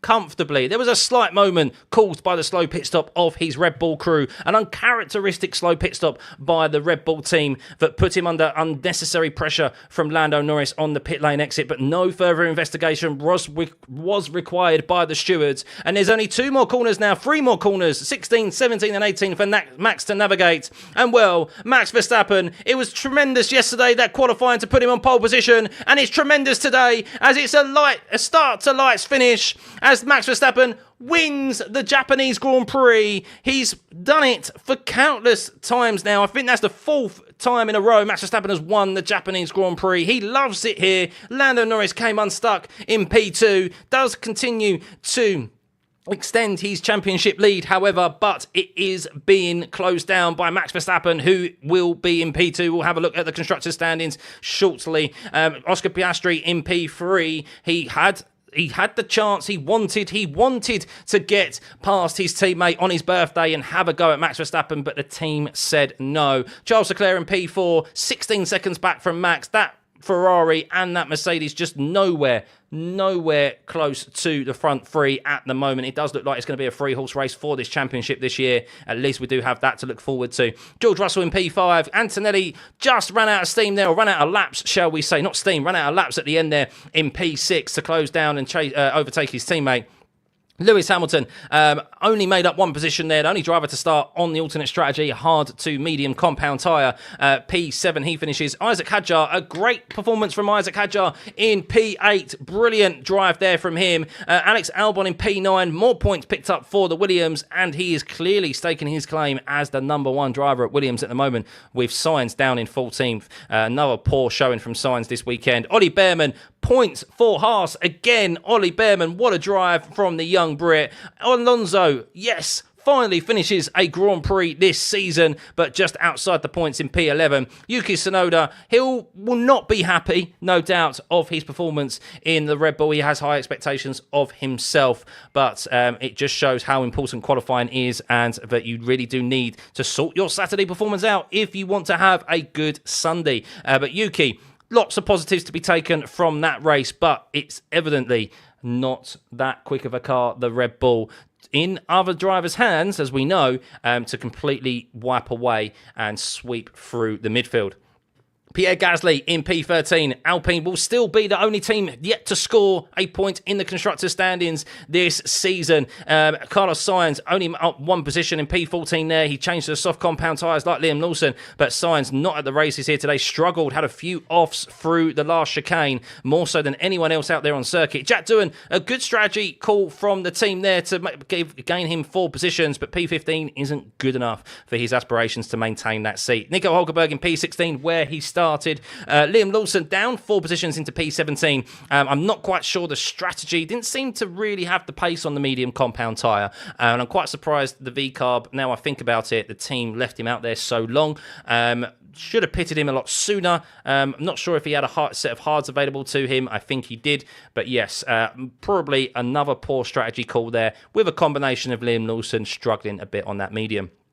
Ocon in 18th, where he started. Poor weekend. A very contrasting weekend for him and his teammates. Bortoletto in 19th, down 2 positions. And Lance Stroll hates it here. Never made it. Last 4 seasons, he's not made it out of Q1. And, well, he's finished dead last today. And there we go, guys. That is it for this Japanese Grand Prix. I do want your driver ratings, as always. Big thank you for everyone for subbing and tuning in, as always. Yeah, it was a bit of a boring race, to be honest with you. Won't lie. I can't lie. Yeah. It was quite a boring race. But, does that not come up, ratings? Surely that comes up. There we go. The Google Doc there. I want your driver ratings, guys. Who's driver of the day? Yeah, let's have a look. Who is driver of the day? Driver of the day. I think Kimi Antonelli's got driver of the day. So we'll put Kimi in there. We'll put Verstappen. We'll put Hadjar. I think there's a few candidates here, you know. I think that's it. I don't think Ollie Behrman deserves driver of the day. I don't think Ollie Behrman's done too much. I mean, you could say... I mean, people will say Hadjar. We'll go. There you go. As Piastri says, cheeky. But yeah, there we go, guys. That is it for the Japanese Grand Prix. That is the 3rd. I'm a little concerned, guys. I'm a little concerned. I won't lie to you. That is the 3rd race weekend in a row where the driver who started on pole position has led from start to finish and won the race. I'm a little concerned about the racing we're going to see this year.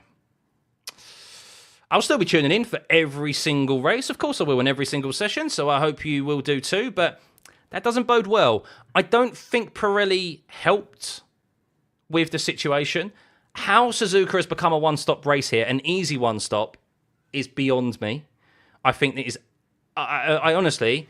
Suzuka should never be a one-stop. It's ridiculous. Mandatory 2 stops. I think so. Yeah, I mean... I feel like some circuits should be. I think we're getting to that point to spruce things up a bit. Am I a Max hater? No, I'm not a Max hater. I'm not his biggest fan, but I'm not a hater. Really respect Max and what he does in the car. He's super quick. We head into Europe next race. No, next race is next weekend. We head to Bahrain and then to Saudi.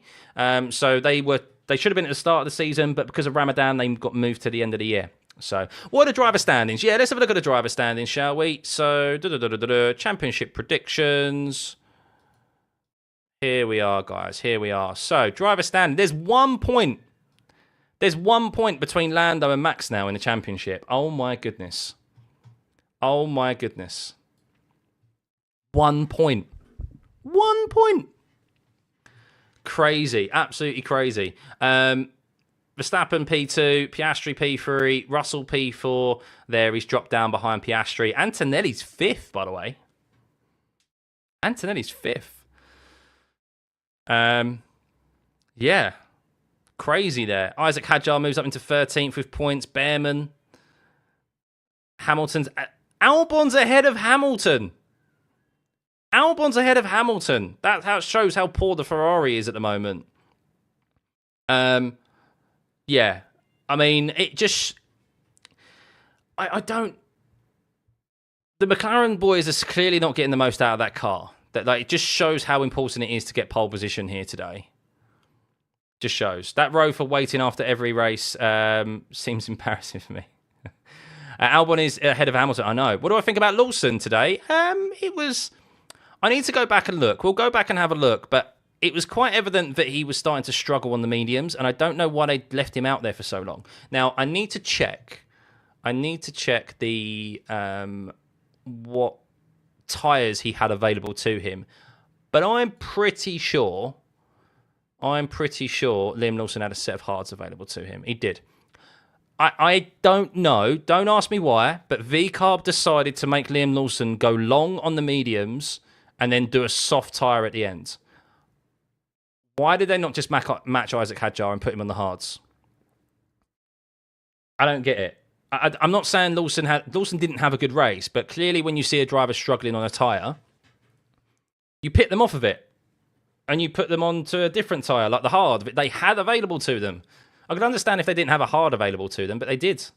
So I don't quite understand that. It'd be interesting to hear Lawson's thoughts on it, but at least they got Hadjar's strategy correct. And that's what Lawson... I'm not saying Lawson would have finished in the points. I don't think so. I don't think he had the pace. And we saw how difficult it was to overtake. But he wouldn't have finished so far down if it wasn't for that. So, do VCarb have Italian strategists? Maybe. I don't know. I think they're still based in Italy, aren't they? People are asking if you are a Max hater because the way you sound on the live chat. Can't blame them. I thought the same. I'm not his biggest fan. No. Look, I'm open with my bias here and who I support. However, I respect Max. That's very different. I'm not a hater. I respect Max, and I respect how quick he is, and I understand how quick he is. But doesn't mean that I have to be his fan. Lawson was struggling a lot, unfortunately. Why is Hamilton slow? Hamilton's slow because he's just, I don't know, struggling. The Ferrari's slow as well. Apparently, they're taking different setup directions at the moment, Leclerc and Hamilton. Hamilton confirmed that. Hamilton's didn't work. It sounds like he's back in Mercedes and they're trying out different setups to try and unlock some performance in the car. And it's just not working. So, I think it was done on purpose to critics out of... yeah. Max is very rude and arrogant, but there is no denying that he's the best driver of track. Exactly, look, some of the best sportsmen in the world, you don't have to like them. But you can respect them as sportsmen and as... like, Tiger Woods, as an example, is... Like, used to be a pro golfer, used to coach and stuff, and Tiger Woods, I grew up watching him. Off the track, as an actual person, he's a bit of a dick. Let's be honest. But I respect what he did out on the golf course as a sportsman.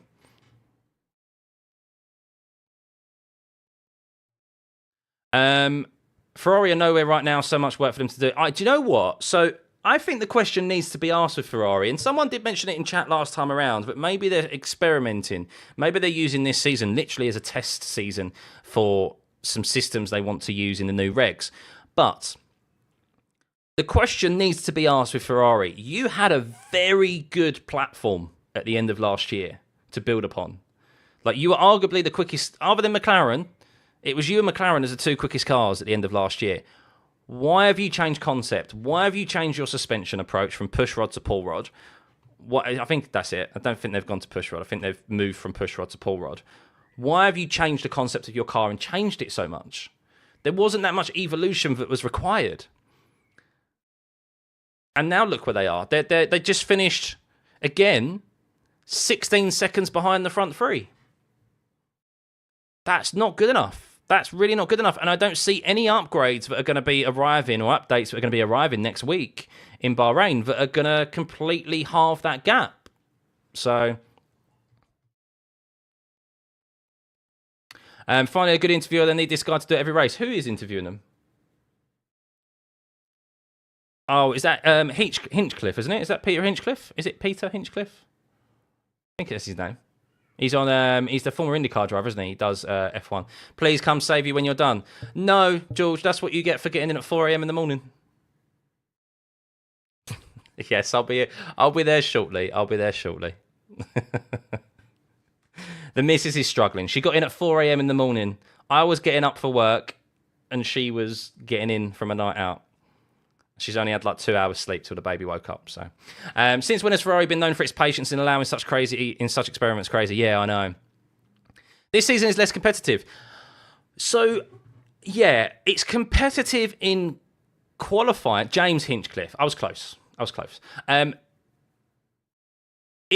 what was I saying?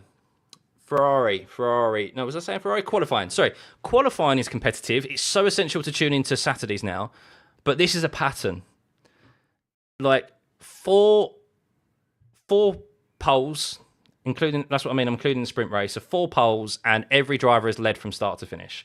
Dirty air is, unless there's a considerable tyre offset, the dirty air is too much of an issue, and the drivers can't gain. I also think Pirelli need to have a look at these first. I really do think Pirelli need to look at the first 3 races of this season and seriously assess. They can't change how the tyres are made now. That's locked in. But they need to assess the level of compounds that they're choosing for the race weekends now moving forward. I feel like they need to just almost automatically go a step softer to try and force more stops, more tyre offset, because we can't have. We've just had 2 races that arguably should have been 2 stops, and they ended up being easy 1 stops. That's not good enough. That's just not good enough. And it's gonna provide us.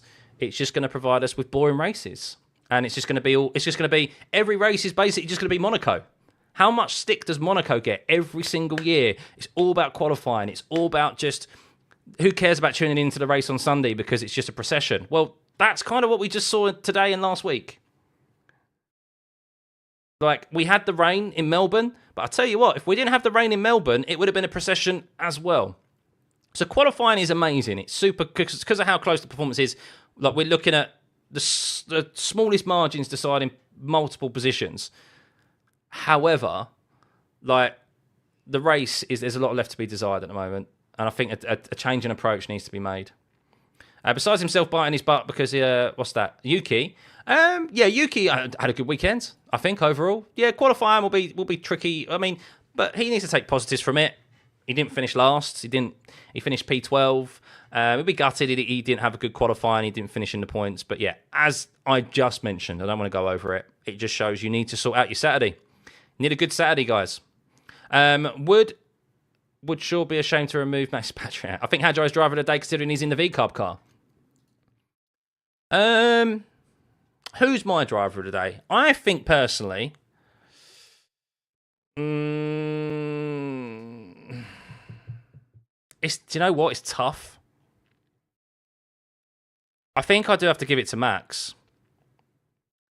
Because while I'd like to give it to Antonelli because of his first stint and how well he did, he still finished where he started. I mean, that's the problem, is that there's not really any big movers up and down the grid. There wasn't really any, like, standout performances from, like, wheel-to-wheel racing. Hadjar, no doubt, did a tremendous job, as did Antonelli, as did Behrman. But I think Max, ultimately, he sustained the pressure. He's 1 point now behind in the championship. He did everything. Barring his team nearly giving that race win away for him, he just held off the McLarens comfortably, and it was a reminder of why he is a champion and why he shouldn't be ruled out of this championship. What's even worse is that there are literally no mechanical engine failures anymore, which is rubbish. The reliability is ridiculous. Yeah, I know. Reliability is unbelievable. It's Albon for driver of the day for giving us the only action fight in his team. Yeah, he was very like. But I could see any of them. I can see any of them be given driver of the day, to be honest with you.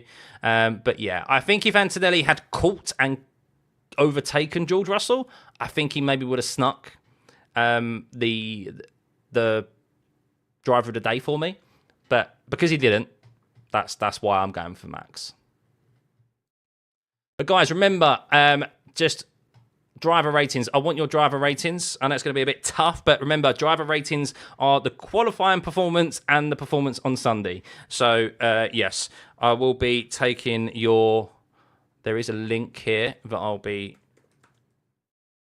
There you go. Cadillac got Daniel Ricciardo next year. No, I don't think Daniel will come back, to be honest with you. I'm not so sure Max would, Ishan. I think we're just seeing that clean air is clearly the king. Clean air is king at the moment. I do think that if Nando had got into pole position, there might have been a similar scenario where Max would just be on the back of Norris or on the back of Piastri. I think you did see Max with his... So the thing is with Max, we had a couple of instances here in this race where he got into the dirty air of some cars ahead of him. Lap car of Stroll, and I think it was Albon when he got into... Lewis Hamilton, sorry. And he lost quite a considerable amount of time due to the setup that he was running. He was running a more lower downforce setup, so a little bit more squirrely for the corners. So if Max was in the dirty air, I'm not so sure maybe he would have been able to have coped with it with that car setup as well as the McLarens. But he did what he needed to do with that setup to get into clean air and manage the race perfectly from there. I do think that the McLarens, as we saw in like China, if they get into clean air, they are clearly the quickest, and they will drive off. But if they don't, which, look, we know that there's still that they should have really easily locked out the front row, the McLarens. There's still plenty left on the table, personally, in my opinion, for both of those cars. They suffered for it, and they finished second and third. And Lando's now only 1 point in the championship lead, and Piastri's only finished P3. So, yeah. Thank you, Sniper Lord. Thank you. It really is get it together on Saturday or bad luck. Exactly. These tracks are boring, man. Almost no overtakes at all. I know. I mean, it's a combination of the regs now, and also Pirelli have a lot to blame. Pirelli need to look at themselves and look at the fact that they've just provided us a Suzuka race with an easy one-stop. It should never be a fucking one-stop. I'm sorry, excuse the language, but it should never be a one-stop at Suzuka. Never. Sometimes you could eke out a one-stop at Suzuka, but you could never usually easily... You can never easily make it. Never easily make it. And these guys did a one-stop on a medium and soft. Okay, yeah, it wasn't the quickest strat, but they comfortably did, Sainz and Lawson, a strategy on mediums and softs. Like, that shouldn't even be entertainable. Yeah. I think they make so many mistakes in not utilising that McLaren car fully. Exactly, yeah. But this is the difference, is that Max's lap was brilliant yesterday. He got everything out of that Red Bull. I still don't think Norris got everything out of that McLaren, and Piastri clearly didn't get everything out of that McLaren because he was like 3 tenths down, 2.5 tenths down in that first sector. Norris didn't make any mistakes, but he could have pushed more because he didn't have a decent enough banker lap in his first run, which is his own fault. Like, he was P5, so he couldn't push as much as he wanted on the last lap. Maybe he thinks he was, and he'll say he was, but subconsciously he wouldn't have been, because ultimately he needs to make sure he's at least starting on the front row or P3, not from P5. The link's not working again. Oh, for fuck's sake. I shared it.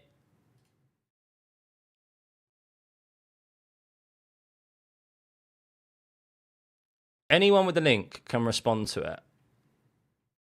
Really? I thought... Hang on a second. Oh, because I needed to publish it. Idiot. Absolute idiot. I'm such an idiot.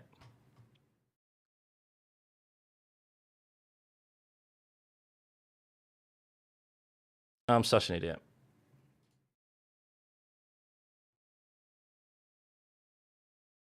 Yeah, there you go, guys. Only I can spam links. I forget you have to publish it. Maybe this race should have more laps added to the distance next year. I mean, it could do. Yeah, I mean, maybe it could do. If Pirelli did the same job next year, I'll be surprised if it could be different. Well, the only thing is next year is that we've got a completely different car and regs that sound like they're going to be a complete shit show. And we could literally have a Stake F1 or a Haas winning the championship next year. Oscar's going to be having nightmares about Sector 1. Yeah. Penalty for my language, my apologies. Bit of boring season so far on the track, lots of drama off track, yeah. I mean, we head to Bahrain next week, which is also a very high abrasive circuit where they take the hardest compound of tyre. I honestly think Pirelli need to just take a step softer. They won't, but I think they need to just drop the softness down of the compounds that they're bringing every single race. Bahrain also has the potential of being quite boring as well. We've seen plenty of boring races at Bahrain. Then we've got Saudi. Saudi's not that eventful unless we get red flags. So, yeah, I mean, I don't want to be a Debbie Downer, but I'm just a little concerned about what we may see in the upcoming races and the remainder of the season. So, but we'll see.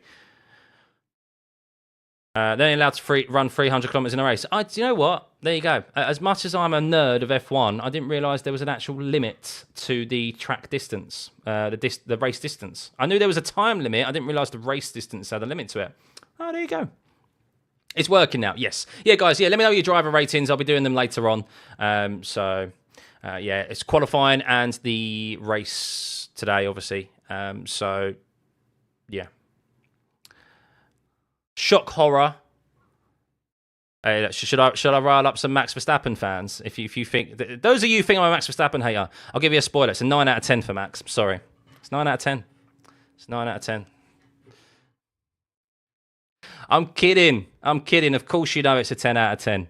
Wouldn't be anything else. It wouldn't be anything else. Of course. I'd give him an 11 if it could be. Little spoiler for the driver ratings. Probably the most obvious driver rating of them all, to be honest with you. Sainz was terrible again. That's 3 races he's underperformed. Yes, Carlos Sainz. James Vowles, of course, has a lot of faith in him. I think many do. But we expected him. This is not the Carlos. Something fundamentally is going wrong at Williams and with Sainz in that car. Because he looked good in testing. He looked good. I know testing is just testing, but he still didn't do too poorly in Melbourne. The qualifying, not the race, the qualifying. He got into Q3. And then, since he had that crash in Melbourne, he's just like it's taken a massive dent to his confidence. Signs of terrible. I'm not hating, but the anthem just hurts your brain. We've heard it a lot over the. I imagine it's the same as the British national anthem as well. People heard that national anthem a lot. I remember for me growing up, it was for so many of you, it would have been the German anthem. How many times did we hear the German anthem with Michael Schumacher? If I need to either make the cars smaller or make the tracks wider so the cars can overtake, I don't think it's got anything to do. Well, the size of the cars does obviously help. The smaller the cars, the less dirty air they're going to throw off. But it's not really the size of the cars that are the issue. It's the fact that just these cars lose so much downforce now. I mean, so the whole introduction of the ground effect era was to make racing closer, which it did. But then it ended up, as it does through any regulation set, as the cars become more and more developed and they find more performance and they're more sensitive to the air and the wind and so forth, they become quicker, but they become more affected by dirty air and displacement of the air, and that's what we're seeing right now in this last regulation set, which is why the assistance of Pirelli is required to make these races more interesting. Because at the moment, if it stays the way it does, I don't have much faith that we're going to get a lot of battling up the front. I don't think Audi will immediately start winning off. No, Audi would take a while. And Audi, they've got some issues behind closed doors as well. At the top. Funny, but some people say that Yuki is worse in the RB than Lawson. Like, don't the results prove you something, at least for this race? So, yeah, Yuki definitely has started off very well. That is for sure. I will present the caveat, though, that this is at a circuit Yuki is very familiar with. Lawson wasn't afforded that opportunity to race at a circuit he was confident at or raced at before. They'd also made considerable changes to that Red Bull car heading into this weekend. I can't remember I saw them reel off a list on Sky Sports of the change. No, sorry, on the race they reeled off a list of all the changes they've made to the Red Bull car. But then they just kind of made some changes to setup. They'd consciously, Red Bull corner has come out and said they've altered the car to be as balanced as possible, hence a more a higher rear wing for Yuki, so he's not to necessarily compete with Max. So maybe Red Bull has even they took the wrong approach with Lawson in the first two races. And Lawson is coming into this, but regardless, Yuki still had to do it. He was under pressure, lots of media attention, and while he'll be disappointed he didn't score points, it's a solid platform to build upon, for sure. Lawson, his race today was effed by the strategy. I mean, he definitely wasn't at the races compared to Hadjar, that is for sure, and his race was made to look even worse by the strategy of VCarb. I mean, only him and Sainz were the drivers who went onto the softs at the end, took the mediums to 33 laps. Don't know why they didn't put him on the hards. Yeah, don't know why they didn't put him earlier. Yeah, thank you, guys. Yeah, thank you for tuning in, as always. Much appreciated. You rate the race for 4 out of 10, but the stream makes it much more entertaining. Exactly. And that's the thing about these streams, is that it makes I would have been bored, shitless watching that race on TV, to be honest with you. I would have been on my phone most of the time, and I would have been bored. So I'm at least enjoy doing these watch-alongs with you. I enjoy this chat. And hopefully it makes things interesting. That's the thing. It's about building a community at the end of the day, isn't it? And providing you guys a place where you can chat and have a back and forth with myself. I mean, I even noticed myself having... I consciously tried to chat a bit more in this race with yourselves because there wasn't too much happening on track. There's only so much that I can talk a lot. But as you guys well know. But even I was struggling in that race to try and find things to talk about. So... I don't remember the Swiss national anthem. Would have fallen asleep. Yeah, done that before. Sergio Perez next year, maybe in the caddy. Apparently he's in talks with it. I still think Perez will be in the caddy, yeah. Sergio Perez will be in that Cadillac for sure. Brings too much money. German anthem was definitely the most played ever, yeah. Thank you, Spanners. Thank you. Has Pirelli signed a new long-term deal to be the tyre supplier? Yes, they have, yeah. So it was up for tender. I think Bridgestone went back in for it, and Pirelli won it again. So, yeah. I'm not sure if it was a fair tender at all, but yeah, Pirelli won it again. Thank you, Corralido. Hopefully, as well... hopefully the chat was a bit more of a nice and more respectful place today. I have implemented some more mods. Well, obviously the mods have some more tools at their disposal. The Nightbot, of course, is kind of there to stop spams of chats and like repetition and things like that. So hopefully it was a bit more of an enjoyable experience for you. Because last week got a bit mad. Of course, we hit a PB of 15k viewers last week. Last time out, and it got a bit mad. So Nightbot on a charge on a rampage. What happened to Yuki in his podium? He said he was going to get it. I know. Nightbot stole your bot. He was bored. Everyone's being replaced by AI, Taco. No, I appreciate you still being here, and James as well, and all the other mods. So thank you. What's the fuss about V10s? Are they considering for next year? Apparently there's going to be a meeting for it. It's not going to happen. It may happen after this current set of regs. They've pumped way too much money, all the teams, into this current set of regs. And with like 10... They're already working on them. There's no way they're just going to completely change the regs now. It may be implemented.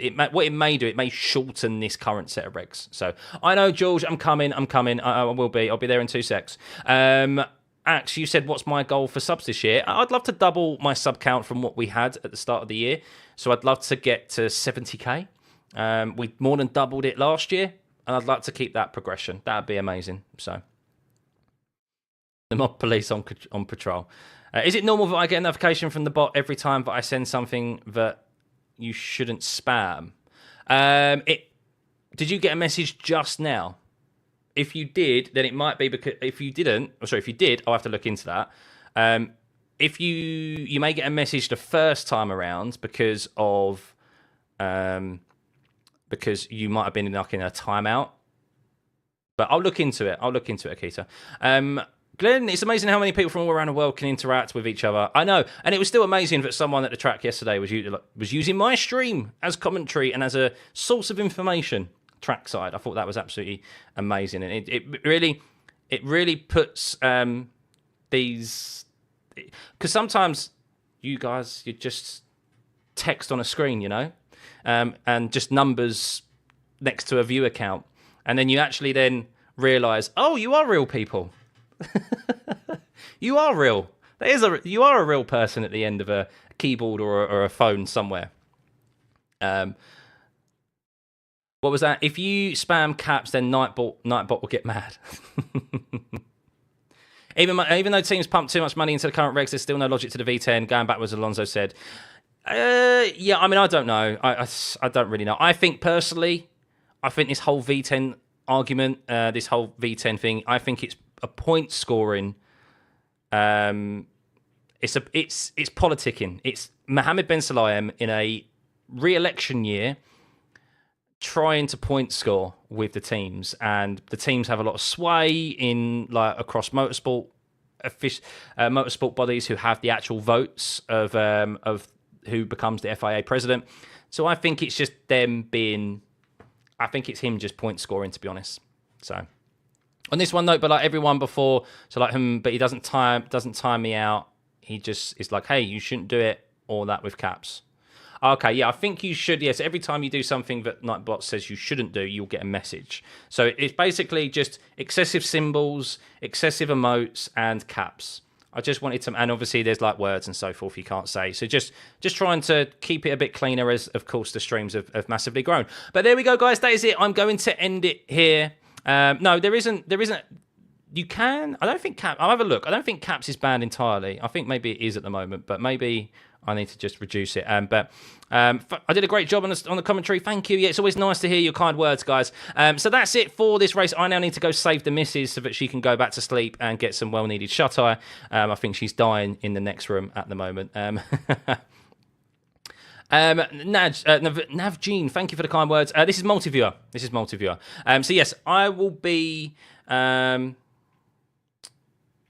live, of course, in the week, because we have Bahrain next week. We're in the middle of a triple header. So the next 2 weeks we have F1, and hopefully Bahrain is a bit more exciting. But yes, one last time, guys, I do want your ratings, your driver ratings. So please do have Bahrain. Let's hope we have some ratings. Please let me know your driver ratings, and they'll be included within the driver ratings video that I'll be putting up later on tonight or tomorrow. So yeah, have a lovely rest of your day, guys, and we will see you in the week. Thanks as always. Bye.